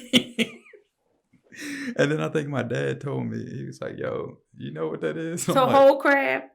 Whole crab? Yeah, I eat whole crab. The yellow? Yo, what is the yellow man stuff? Fingers. Dead man fingers. What? You ain't really supposed to eat it, but right. Sometimes it does happen, but yeah, you need to it's brush just that off. It's just a little bit ain't gonna hurt you, but if you sitting there just eating it, that's disgusting. Yeah, I've seen people like just online, man, be crushing the yellow stuff, man. I'm like, what is that? You know what it is? Yeah, it's boop, the intestines and stuff. Yeah, it's all that nasty stuff. Yeah. Nah, I can't do it either. But if you eat caviar, why not? It's the eggs. It's just like you eating a chicken egg. It ain't cooked. People eat raw eggs. Do you eat the chicken egg raw? Sometimes. Oof. No, I'm joking. I ain't never done that. But people do it. Yeah, I've seen people break it and just like rock it and stuff like that. You see them right there? Just drink it, crack it open, and just oof, salmonella. Yes. Then you just get like the baby. You drink the baby up. You know what I'm saying? No, I don't. So yeah, I'm gonna have to go to Rhett's? Yeah. Rhett's. And get the Rockefeller. No, fried oysters, right, not the Rockefeller. It's Rockefeller. No, because you're gonna get the Rockefeller oysters there. If you get Rockefeller, you gotta ask for the fried oysters. Fried oysters. Fried oysters. I'm telling you. And it got bacon on it? No, it's got like panko breadcrumbs. Parmesan cheese. It's like this like lime flavor, like this lemon flavor. It's not, so he has oyster Rockefeller, but then you got fried oysters, then you got raw oysters. So you got 3 different ones. How is the Rockefeller made? With like what you said, oyster Rockefeller. Like with all those different things on them and stuff like that, and everything cooked. But the fried ones are cooked with like, I don't know. No shell. It's it's in the shell. It's still in the shell? Yeah, but they fried in the shell. But there's not like breading on it or nothing like that. It's like this topping on it. So it still looks like a raw oyster, but it's cooked. It's broiled. Basically. Broiled, yeah. But it's not fried. They call it fried, whatever. But that oyster will change your life. Man, do y'all be eating those, like the raw oysters, and you be finding those little baby crabs in there? You never seen one with it? Oh, I'm telling you, the oysters be having someone in our family, because they eat it all the time, man, was showing me. He's like, yeah, you want something? I'm like, no. And he said, look at this. And he kind of pushed it out with his finger. It's a little teeny little baby crab. I mean, the shell and everything, but the oysters eat those. And so when you're eating a raw oyster, you're getting everything that they ate. I mean, baby crab and all. I'm like, and I said, no, you can have that, man. I'm good. I found out, 2 weeks ago. So you only can eat oysters at like a certain point of the year. Because that dude, the fisherman dude we follow on YouTube. Yeah. He was like, he was like, you can't eat those like right now because of the season. Yeah. If you eat like I think it was a raw oyster or it was like a clam or one of the two. I think one of the two. But if you eat it, it'll kill you at a certain point because they like mating and all this other stuff. So they produce some more raw. Yeah, if you eat it raw, like straight off the rocks or wherever in the ocean, it'll like straight up off you like that. Wait. So you said the crab is in the raw oyster, right? You open up the oyster and, people be, what you call it, chucking them or whatever. And, you put your little hot sauce or whatever. And if you pinch it enough, you can see like the opening to where the baby crab will come crawling out of it. Like it's dead, of course. It's a dead one, but it's inside of the oyster. Yeah. So, wait. If they take it out, right? No, they don't take it out. And they fry it. Is the crab still in there? No. I mean, I'm sure like when they open that up, they broil it or whatever, the baby crab's in there with it. Whatever dinner it had, that oyster before they caught it is still inside of that oyster. I highly doubt if restaurants will go inside of each oyster and pinch out the baby crab that's inside of that. I don't want any more. You got to pull it up just so that way she can have a visual. Maybe not play the video, but it's like an image or something like that, like on Google. What is it, like crab? Baby crab and oyster or something like that. But like I'm telling you, it's not in every single one of them, but you'll find a good majority of the There she is. Oh my gosh. Yeah, pull up some good photos right here. Look, they be crushing them. Oysters be tearing them up just like that. Yeah, look, all over. Looks appetizing. No, it does not. What is that? That's oyster crab. Look at that. Oh yeah, yep. I'm telling you, look, that's how they be. I'm like, yo, what is that? He said, baby crab. I said, get out of here, man. And I mean, like I said, you'll find them in the majority of oysters. Here, yours right here. Yeah. And the baby crab is inside of that right there. What? I'm telling you. Wait, so they got baby crabs in there? No, I ain't never seen one. But they be in there, though. But have you checked, though? Oh, no. Oh, I'm now checking. I'm saying, I guarantee you, if you just pinch, like if you have a raw oyster, just pinch a... Oh, shit. I saw it. The internet. Yo, it's there. The internet's terrible. All the way. Look at that. Oh, my gosh. They be in there. I'm telling you. Look, I guarantee you restaurants are not taking their time pinching those things out. They just accept, like, that's what you accept. You accept all of what is inside of that thing raw. Because Lauren be sitting there smashing, like, just like... The Rockefellers. No. The raw? The raw? Ugh. But yo, the crazy part about it is, I was like, nah. But the way she dresses it up with like the horseradish, the cracker, a cracker? Yeah, like a saltine cracker. Oh my God. Yo, I'm telling you, I was like, it's kind of like slimy or whatever. But if you can get the horseradish, everything on there, all the fixings, as they say, together. I'm trying to tell you, But look at that baby crab though. Look, click on the one right there to the right. This one? Yep, right there. Yep. Look at that little thing.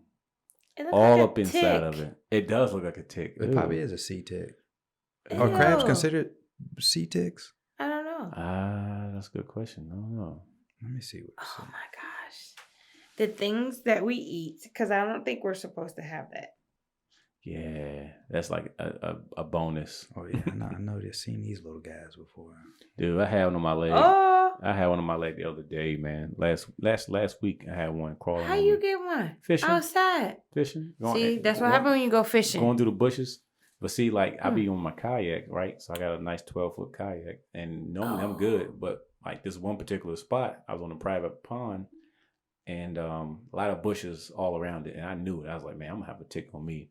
And I was good the rest of the evening. Got to the car, was driving, got some food, and that joint was just crawling on my pants leg. Thankfully, I caught it on my pants leg versus I had one on me a couple weeks ago, and my leg was itching. I was like, oh man. And I was sitting there and started itching again. I said, what? And immediately I was like, yo, this itch feels like a Like, and it was, I'm telling you, in tiny. It was so small. The smallest tick I've ever seen in my life. And that thing was tearing my leg up. Oh, man. He's ready to get plump on you. He was. But I called him the first day, though. Like, it landed on me. It was getting me. Caused me an itch that night. But like I said, that was the first day. So if you catch it the first day, man, you straight. But after a couple of days, you might want to get checked out. You see that little ring around it, man? It's that Lyme disease right there. What, right here?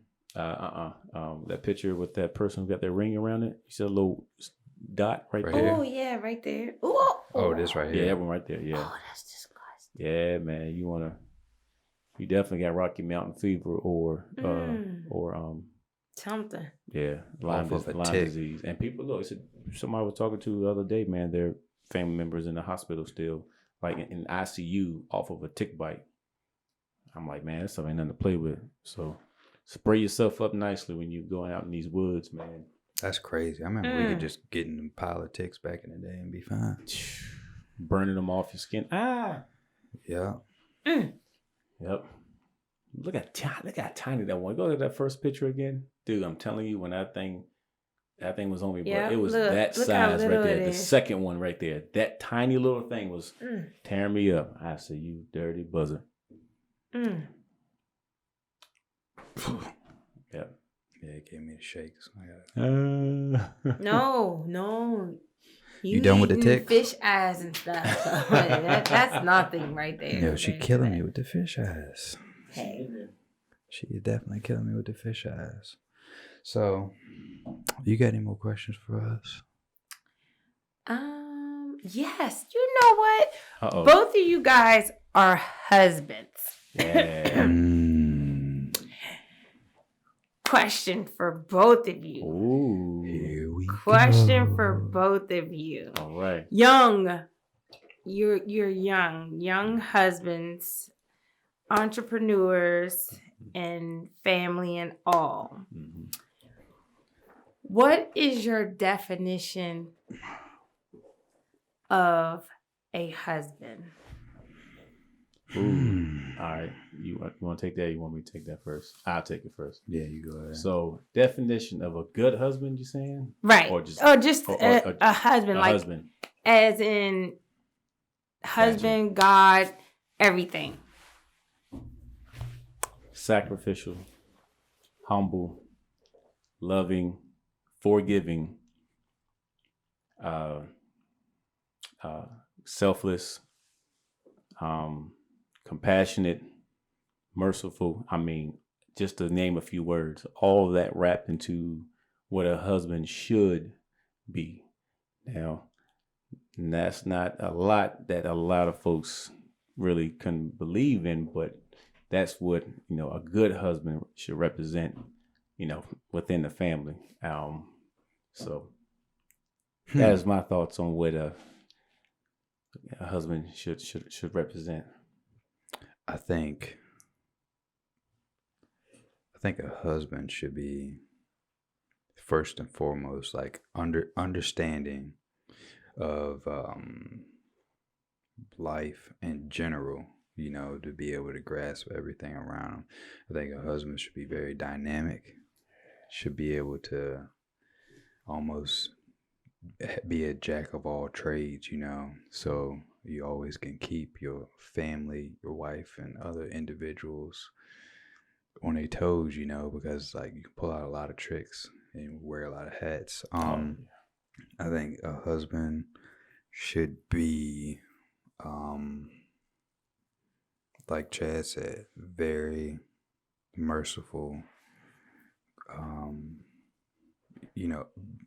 Be willing to give second chances, third chances, even like fourth chances, no matter what, because relationships, marriages are hard, and it'll never be where you want it to be, but it can be where y'all want it to be if you work together.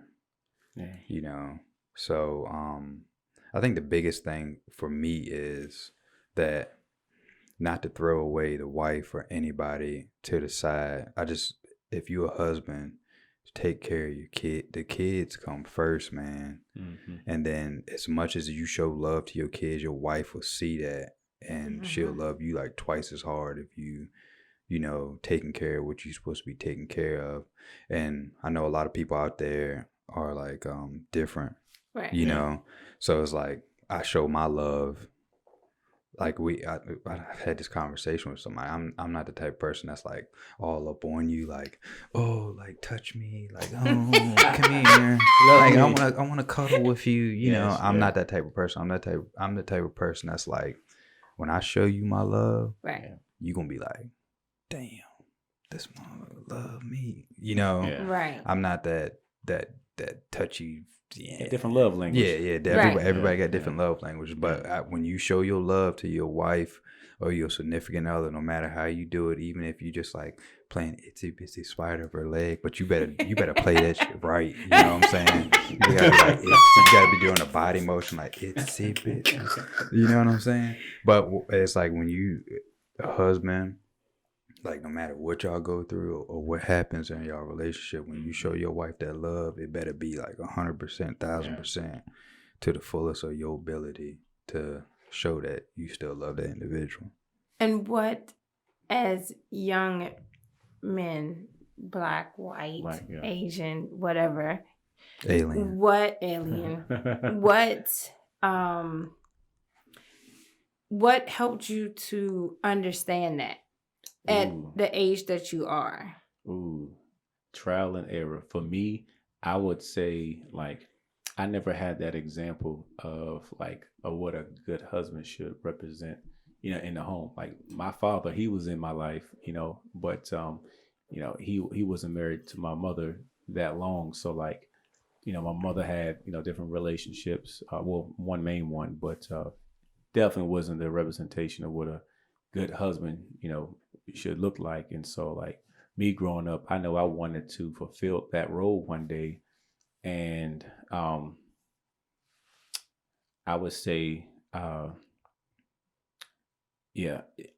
just trying to picture, you know, what one would look like. For me personally, like I had to put myself to the side and realize, like, you know, like Raheem said about the kids, right? You know, it ain't about me no more. It's about the kids. But even so much it is about the kids, one day the kids are going to move out.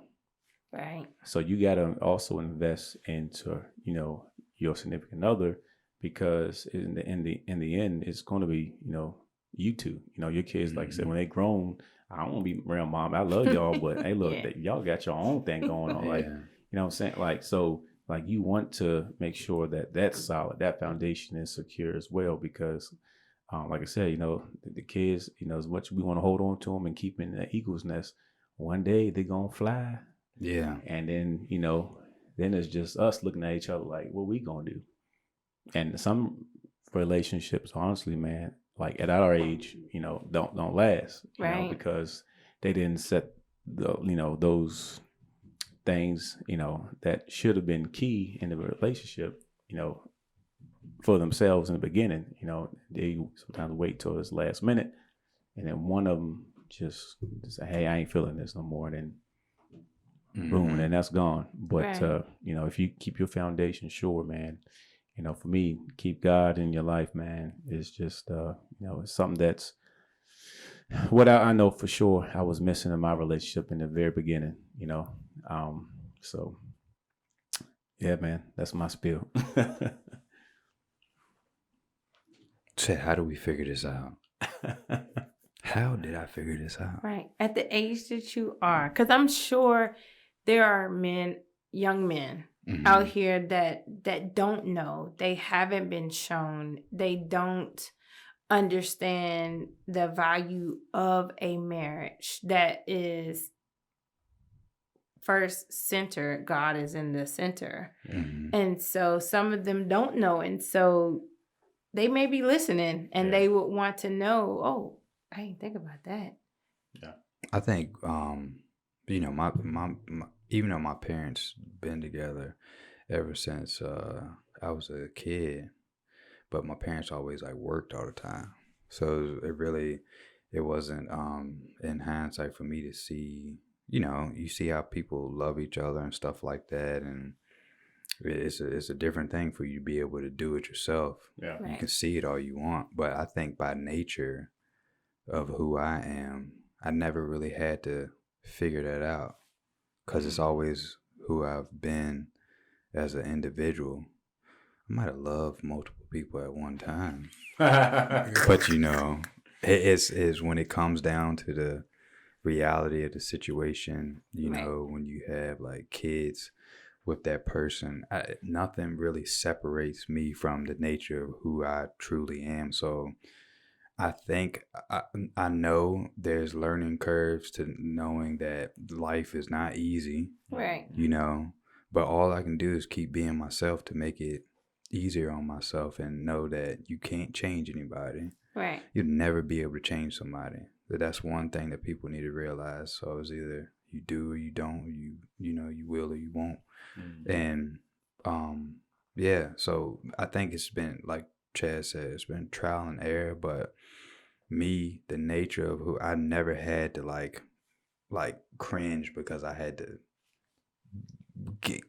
show my love to somebody, or not. No, I'm very aware of how the significant other wants to be loved, even though I might not do it as much as they want me to, because they might want me to be like a touchy-feely person, and I'm not.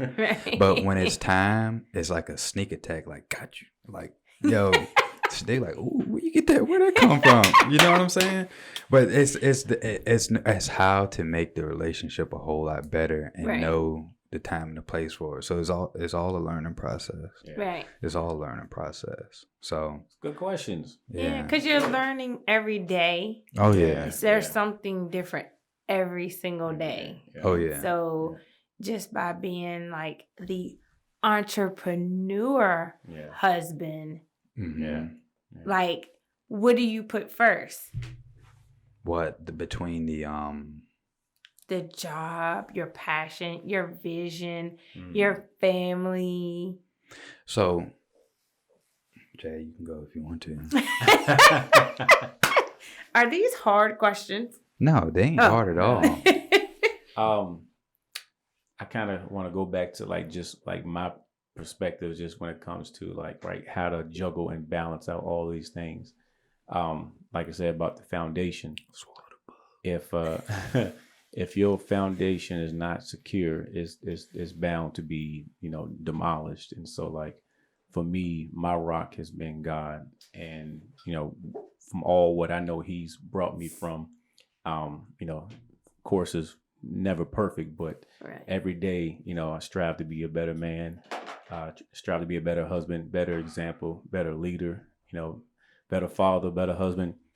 So my security and, you know, my faith is just, you know, trusting God each day to, you know, help me to learn, right, to put Him first, but also in doing that, all these things will come together in a way that as it should once I make my priorities, you know, be where it should be, and that is to put my complete trust in Him, because we're not promised every day. Right. So, you know, it's like, you know, I'm just, you know, every day is like I'm waking up like phew. Here today, gone today. Yeah, exactly. Right. Exactly. And you know, that's kind of what my thoughts are about that. But yeah, you gotta have that foundation secure. We got a new co-host, Krystal, asking good questions. Sorry, I'm just saying, like, cause, like me raising two boys. Yeah. One has their father in their life, and one does not, and he's just getting to know who his dad is and be, you know. But in his mind frame, he's just like, I don't feel like being bothered, because he's older now, you know, and so. As a woman teaching a young man the different things as they get older, I'm sure they want to get married. And there are guys out there that want to, but they're scared. They don't know what to do. Yeah. They don't know how this thing is going to work. And so just hearing younger men speak on, oh, okay, this is what you do. But there is trial and error. Yeah, absolutely. And learning that in a way, you have to be equally yoked, because if you have a certain God that you serve and she has a certain God that she serves, then where does that connect come into? And so my son, my oldest son, he says there is no God, but there is a God. Right. It's just him learning. And then his girlfriend may say, yes, there is a God. So do they like... Yeah, I got you. You see what I'm saying? Yeah, it's just learning and understanding and hearing other people speak about how you should be a husband, or how you should be a wife, or how you juggle your entrepreneurship, family, and marriage all in one. So with the for me to answer that question for you, so if both, put it this way, so both people have this entrepreneurial mindset, right? Right. There has to be communication on both ends of the spectrum. I don't care what you do, how you go about your life. Like, if the communication ain't there, it's not going to exist. Right. As far as that relationship. So, but if there's one or the other, I'm not going to say somebody's doing more than the other person, but there's something more, a little bit. You just got to sit there and gulp this down with a glass of sweet tea. Somebody's doing something a little bit more significant than the other, but you just got to accept it and swallow your pride. Right. You know? So with that being said, the effort has to come from that individual to support that individual, because you gotta understand the realm of where you at. Yeah. Right. You know what I'm saying? You have to understand X person has multiple things going on, this, that, and the third, and X person's trying to build one thing, but X person might need help with these multiple things that could be $1 million. Boom. Right. Yeah. This thing could come, you never know, but the communication has to be there. So it's like that, like that balance, that juggling and seeing, and don't be ashamed of, like, if your wife is like killing it more than you. Right. Don't be ashamed in today's time of your husband killing it more than you. Right. Somebody got compromised somewhere. Right. And y'all got to have an understanding of, like, yo, you got the juice, baby. Yeah. Like, you got the juice, baby. What you need me to do to help you out? Right.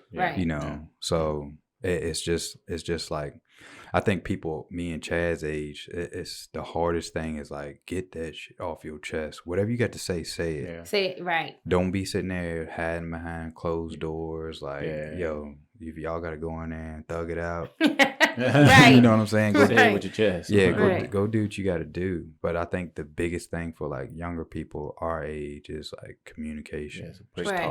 Just talking. Just talking it out. No matter, like you said, with your son and his girlfriend, it's like, I tell people all the time, man, take the emotions out of it. Right. When you have a conversation with somebody, take the emotions out of it and just be logical about it, because you see how people shoot people when they get emotional. People do crazy stuff when they get emotional. Yeah. Right. And you might think very irrationally if you're having a conversation with somebody based off of some emotions. Right. Yeah. So, like, with them two, they just need to just talk it out. He got his differences, she got her differences. He may come around, but, the pressure of somebody trying to pressure somebody to think another way, a certain way, it don't work. So just, like, take the emotions out of it, talk about it. You feel this way, I feel this way.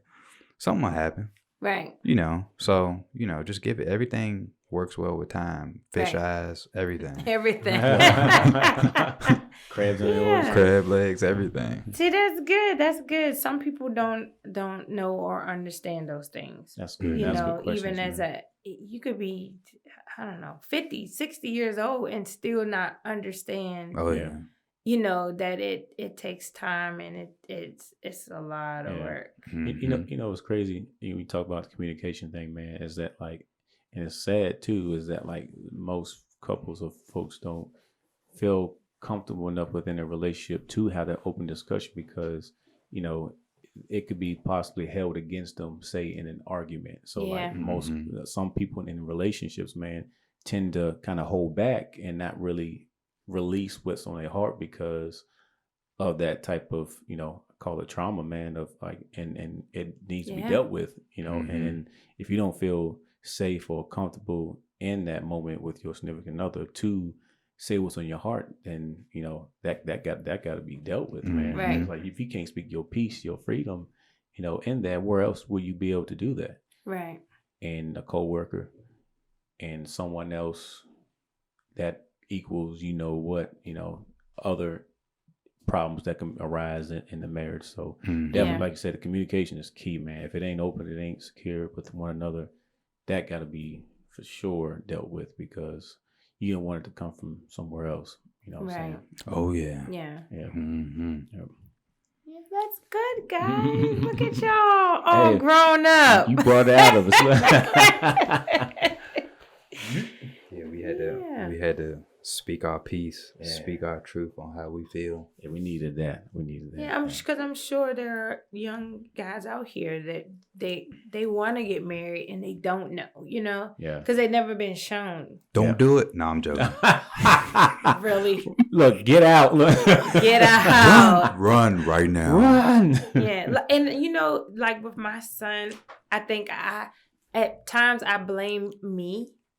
Because I'm his mom. Yeah. And so, like, I have to have women understand when you're going through something, it will reflect on your children. Right. In the long run. And so that's a hard thing to, like, figure out. Because when you going through something and you, like, the kids are going through something, as they get older, they may not say nothing as a kid, but as they get older, you start to ask those questions. Are you like this because of me? Mm-hmm. And because you're like, you didn't get to show him that type of side. You see what I'm saying? Right. So I straight up, I have to sometimes blame myself for not being able to show my oldest son those things, and so now it's a good thing because he's learning still, but in the back of his mind, I'm a man. Yeah. So he's like, I hear you, Mom, but my mind made up, that type of thing. Yeah, he'll get out of that eventually. I think one of the most pivotal things that you said, I may be wrong, but you want your son to have a relationship with his dad. Right, yes. And a lot of like women don't like, I think it's the younger generation. Maybe you might be able to testify to that. It's like our younger generation, like, I don't know. I think that's just like so heartwarming. And if people listen to that, like a lot of women our age probably don't want their, just right. You don't want you to be around the new girl. Yeah. But like even when I was married to the twins' father, just to separate and be divorced from him, I didn't like the baby mama drama stuff. Like as long as you respect my kids, we will never ever have a problem. Ever. And if you do, then we got a problem. Yeah. But other than that, never take away a father that wants to spend time with their child or never talk bad. Like I've never spoken bad about Christopher's dad nor the twins' dad, because I want them to have that vision of their own dad on their own, because as they get older, that's the same thing. My dad wasn't really there when I was growing up. It was just my mom. She had to be mom and dad, but she never talked bad to the point where I'm sitting on the steps waiting for him to come. He never shows. Ooh. So as I got older, I had to see for Mom didn't do that. Yeah. But I would always take it out on Mom. Yeah. And she's the one there, Yeah, right. So, never, ever think that it's okay to keep the child away from the father because you going to go on about your life. Yeah. But at the end of the day, you have to think about that child's mindset. Oh, my God. Man. It's the thought of what's here, the child itself. Yeah. Don't worry about your feelings because if y'all done, y'all done. Yeah. The kid is still there. The kid still needs to be loved by both parents. Preach that. And not just the one parent. You see what I'm saying? Right. And so you will have some young girls or even some older women that are bitter just because they're like, oh, I don't want you around the other girl. I mean, it's okay. You know, let her love. Yeah. Let her love on your child because that's a bonus person in that child's life. Yeah. You know, like I have to say, honestly, we be real. I had to deal with that with my new husband's, you know, mother. She's older. The daughter's older, but I loved her as if she was my child. I would never do anything different. But because mom is bitter, then it's like, no, you can't be around. You know, that type of thing. And so it's the dad is torn, the kids are torn, and so that's a hurtful thing because as you get older, that stuff sticks with you. You know, it sticks with you, and you're just like, well, what do you do? You know, I think it's hard for guys, man. It is. It's for guys, It's like, you know, not saying like my situation, but it's just like I couldn't see anybody else with my two girls. I know it's like like what you said, like you gotta like take it for, you know, what it is right. or whatever, but I don't know. Here's the pride of a man. But to see, if you in that, so here's the thing. If you sit down with that other gentleman and y'all have those boundaries set out, hey, you know, I'm dad. You're the bonus person that has come into my kid's life. And y'all come to that understanding. It's so much easier for the children and yourself to overcome any of those obstacles that are going to come. Because it's going to happen. If it happens, you see what I'm saying? Yeah. So you have to be mindful and talk to each other. Yeah. You know, when it comes down to it, because a lot of women don't want to talk to the other women. Yeah. Like, I don't want you around my kids, blah, blah, blah, blah, blah. But wait a minute. I don't want to be mom. Yeah. I want to be that bonus person that child can come to and still talk to. Well, you may want to talk to your mom about that. You may want to talk to you see what I'm saying? You just still be that person because all kids going to get love from every angle. You see what I'm saying? Yep. Because it's going to take a village to take care of that one child. So, and I know it's hard for men. It's hard for women. Yeah. It's hard both ways around because emotionally everybody's still attached. Absolutely. Absolutely. That's tough, man. That's tough. It is. It's very tough. Like, I think that was the hardest thing to try to understand because I knew I never gave that drama side. So I'm just like, well, why? You know, that type of thing. Why am I getting it? You know, because I would want the kids, if there are other kids involved, they all should be close. You know, not if one get, oh, you getting two. You're not mine, but you getting because that other kid just got, you know. So, yeah. Man, that's a blessing to have a motherly instinct like that, man. You know, to just welcome in, you know, that side of the family. And kids, definitely. Like I just know me coming up and being in my situation. I was about to say oh my gosh. But you know, taking care of my kids, his son, him on no income.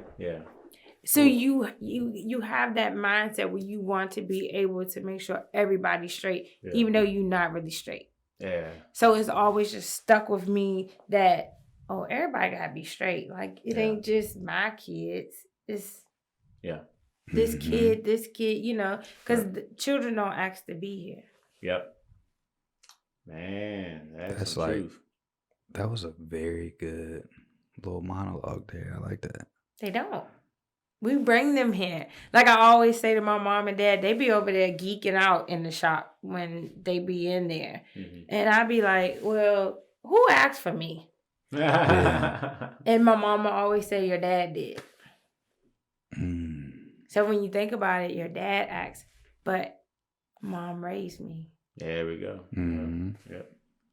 That's very true. That is very true. Yeah. Did everybody hear that? Yeah. They should. If you hear this conversation, guys, like really, and if you're going through that type of situation, you have to take yourself out of the middle and put that child first, regardless of any situation, anything. Because at the end of the day, you gonna be all right, but is that child mindset gonna be all right as they get older? Ooh. Dropping jewels. I think that's the most pivotal thing to it. The kid come first. Right. Because it does. I'm telling you, it will hurt you as you get older. When you going through something like that as a kid, traumatizing. It is. It's very. That's where that PTSD come in. Yeah. Mm-hmm. Like it's there. Anxiety. And, you don't realize it. Like people will tell you, you got such and such. Like I remember going through cancer and she was like, you got such. I was like, girl, I ain't got that. Yeah. But really, I did, Mm-hmm. So you don't think about it until you like sit down. Yeah. Oh my gosh, that's right. Yeah. You do, Yeah. And so that's when the things come in where kids, they want to hurt themselves. Yeah. You've seen kids on the news where they done left notes. You see what I'm saying? Yeah. You don't want them to be so closed in to where they don't talk to somebody. There we go. Mm-hmm. Because I tell my kids all the time, if something ever happened to y'all, I'm going to be no good. You can forget the salon over there, everything. Like, your kids are they are what keeps me going. Yep. Mm-hmm. They keep me going, Absolutely. So I have to thank God every day for them. Yeah. And they're older. Mm-hmm. And now it's like they're getting ready to go off to college. And when Christopher moved out for the first time, I cried every day. Mm. Every day. Every day. And he only went to my old room at my mom's house. But it was something different about not having him there. You see what I'm saying? Yeah. Oh, I bet. But now that they're getting older, I'm like, Mom, did you go through this with me? She's like, no. Yeah. No. So imagine y'all kids getting older and they're moving out, going to school. You see what I'm saying? I don't like to think about it. It's too far ahead, man. Yeah. I'm like, oh. And well, you got all boys. 2 boys. Yeah. 2 boys. Yeah. And girls. Every time I look at Sophia, a little tears shed up the crack of my eye. Trying to tell you, the girls are so different. Like me, I'm just like, I ain't ready. And this her last year. I'm not ready. Because I'm going to the school. So whatever school she going to, I'm going to have a house near it. Yeah. You're going to move straight near it? Near it, So she going to UVA? No. No. But she wants to be an anesthesiologist. Yeah. So, she's going to go to school, but... That's 12 years right there. Right. And Tebow, he wants to be in the NBA. There you go. I know I'm moving wherever he moving to. Yeah. Yeah, you got to move where baby boy moved in. Right. Yeah. And then you got Christopher talking about going to the army, the military, or he want to be a sniper. Oh. Like, Christopher. Yeah. Gosh. Yo, you ain't moving over there. You hear what I'm saying? Yeah, that's a lot. And so, you got to think about those things. And so. Yeah. Dang, that's crazy. I don't even, you setting us into the future too far. Yeah, I'm trying to bring my mind back down. Do y'all not know how time moves? Time is moving. I know. It's too fast. It's moving too fast. I know how fast it moves. Right, it's moving. You blinking, it's gone. Mm-hmm. We about to be in 2022. Yeah. Yeah. I swear, like after the year 2016, man, I feel like it was just all of a sudden 2020, and then we in this pandemic, and that's gone within a blink of an eye, and you didn't even realize it was a year. Yeah. Mm-hmm. Yeah. So time. Yeah. That's why when I heard my uncle say at a funeral, people always say here today, gone tomorrow. No, you're here today and gone today. Yeah. Like literally. Like, that's how fast life is happening. You ever listen to Rod Stewart? Who is that? I'll send it to you. You gotta listen to this song. Oh, it's called a song. Young Turks. Oh, Young Turks. You heard it before. What it sound like? I don't know. I'll play it later. One of my favorite classics. Okay, yeah. Good job, guys. You know, we appreciate it. We got a little bit of dust we can wipe off our shoulders because we got, you know what I'm saying? You know what I'm saying?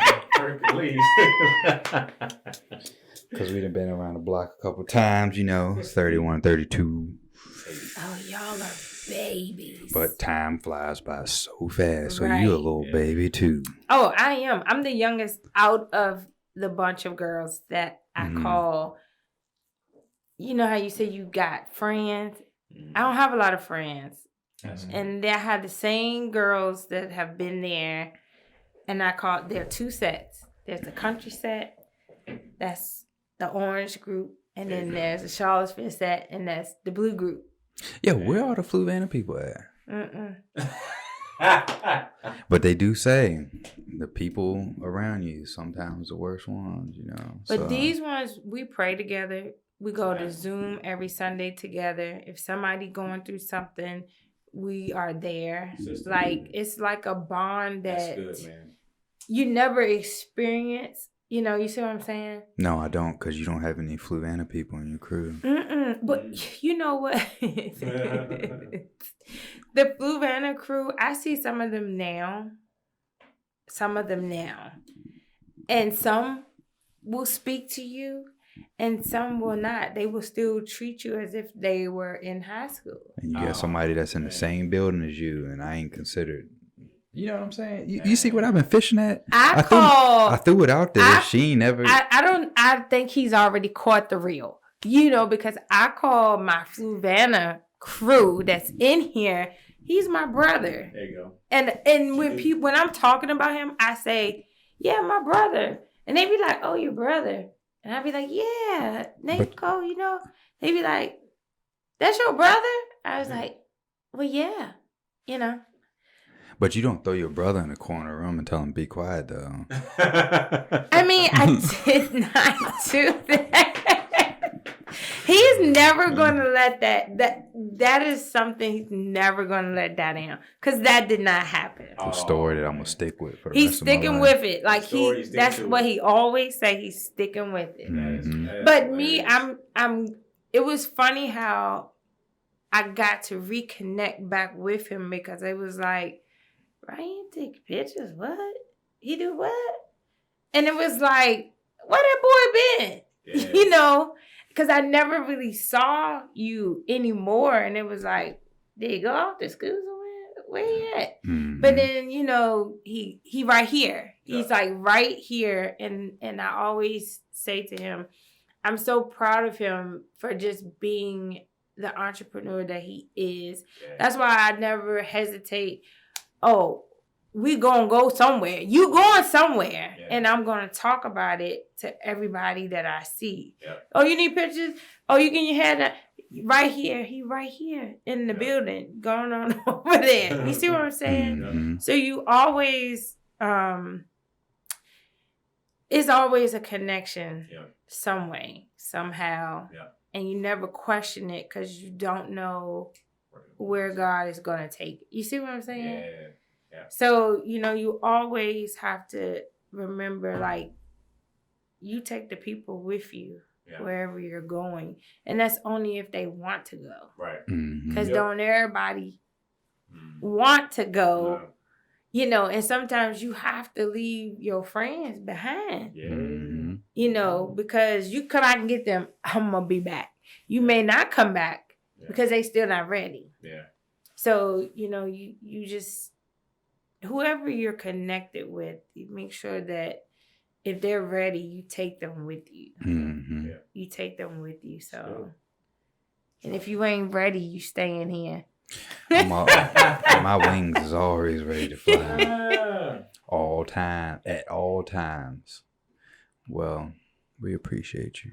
Yes. Thanks, guys, for having me. I mean, finally, after years of time, you finally asked me to come back on the podcast. And then, technical difficulties with the Swole and stuff. But, I truly appreciate, just being able to just share with anybody. Yeah. Because I'm having my last women's event for the year, October 9th. Mm-hmm. All right. It's going to be a big one. There you go. It's normally big. I go big or I don't go at all. Shut the whole parking lot down. I'm going to have my 40th birthday bash right after. So it's an after party after the women's event. Come on now. So, I'm excited to share just visions. I want to know other women's vision. Mm-hmm. We don't need no craziness. I just want to encourage other people that if you are not where you want to be, don't stop until you get there. Mm-hmm. Yeah. And so my vision for this event is going to be called Diamonds and Royalty. Diamonds and Royalty. So you wearing like a tiara and all that stuff? No, it's going to be a derby theme. Hats, the derby hats. It's going to be a told brunch. Me about that. Right. So it's going to be a brunch. So, of course, we're going to have mini chicken and waffles, eggs, bacon. Of course, I'm bringing an entrepreneur along with me, Chef Matt. Chef Matt and K1 is my cousin. So they're going to be doing the food, which when I have my events, he's the guy out on the grill. But just watching him as a young boy and then seeing him wanting to be a chef, I'm like, boy, you coming with me. Wherever I go, I'm going to need people to know who you are. Yeah. So awesome. They're going to do the food. And then this time, I'm going to have real vision boards. I gave my vision to someone when I first did my first women's event, and it wasn't my vision. There were no vision boards. There was just paper. No, I don't want that. I want everybody to have cork boards. They can put their stuff on. And I want them to look at where they want to be, don't matter how many years you want to put on there. But each time that you do it, you remove something. Yeah. You remove it until you get there. And so I want all the women there to put their vision in front of them and go for whatever it may be, That's awesome. Have it right in front of you. Right in front of you. And I'm ramping mine now. I done took everything off. Everything, because everything had already manifested. It came to light, and so I'm just like, all right, God, I don't know why this board is still looking the same. Yeah, but I think it's time to change it, and so it's time. It's time. I like that. That's awesome, man. Yeah, I like that for sure. I'm gonna go fix mine now. And quotes. Yeah. Always, if you need to put up something on the mirror when you wake up in the morning while you're brushing your teeth, keep reading it. Yep. Read it over until it's in here. It's there. You got to, and that's why I have to say, like, some people may not believe, they may not have that faith, but you got to figure it out. Yeah. Your words can cast a spell on the world around you. You speak it, it will happen. Ah, okay. And then you just got to keep it. Gotta keep it. That's right. You got to keep it. I'm trying to tell you. That's how it works. Chad, you got anything? Thank you so much coming over. I was telling him, I was like, we got to get Krystal. No, man, got to get her. So Get her in here. You had a long shift today. And she didn't work out this morning. Excuse me? I worked out for 56 minutes. There you go. She won't work out. Yes, I did. Yeah. Now I have to figure out, like, am I working out tonight? Am I doing T25 at home? Go get it in. Get you some rest. Get some rest. Fridays are the longest days I've ever seen, really. Yeah. Prep you for tomorrow. Because I start at 9 instead of 10 and 11. Fridays are early. No, get you some rest. Look, so that means Raheem better be at the gym early in the morning. What time? 6:30. Creed ain't gonna happen. See what I'm saying? I'll be there at like 7:30. I be getting ready to go home. See? Great. Different schedules. Yeah, different schedules. Different see? schedules. But I'm boxing. I'm boxing in the morning. Okay. But she didn't want to do it today, though. Cause my son said it was leg day. Well, hey, you got to use your legs to get up on that bag. You know what I'm saying? I'm just saying. I'm just saying. I have to listen. I have a trainer. He wants to be a trainer, and so he does one. He's very good. He's very good. Keep you motivated. Yeah, that's a good thing. He's like on it. He's watching all these things. Yeah, and he's cooking food and killing it. Yeah. He's swole. I think he's bigger than you, Ryan. Oh, he got to be, because I took a whole eternity off. Oh man! You know, back in my day. Yeah. Back in my hate. Well, this fella right here was. Man. I wish I could get back to where I used to be. For real, you was swole too. Like the swole. Swole. And that's how I knew me and both was. I was like, when I was 240 and swole, I was like, couldn't tell us nothing. Yeah, I used to be like, you was muscle. It was all muscle. Yeah, I was gonna say, because I can't even see you at 2. Mm-hmm. Mm-hmm. And you were swole too? Oh, I was swole. I was lean. I was about 215, 220. Yeah. For real? Yeah, Christopher's trying to hit 2. Yeah, he's almost there, but he's nothing but lean. Who is that? That's me. Oh, let me see. Man, get out of here. Oh yeah. I remember that time, man. Yes, sir. For real?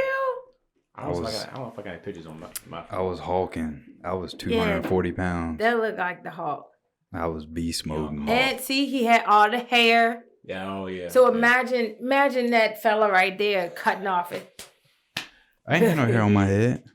That was hair. No, that was trees. I was bald. Well, we appreciate you. Yes, thanks, man. Guys, for coming over. Yeah, so Krystal be momming, but can't cook ramen. See y'all later.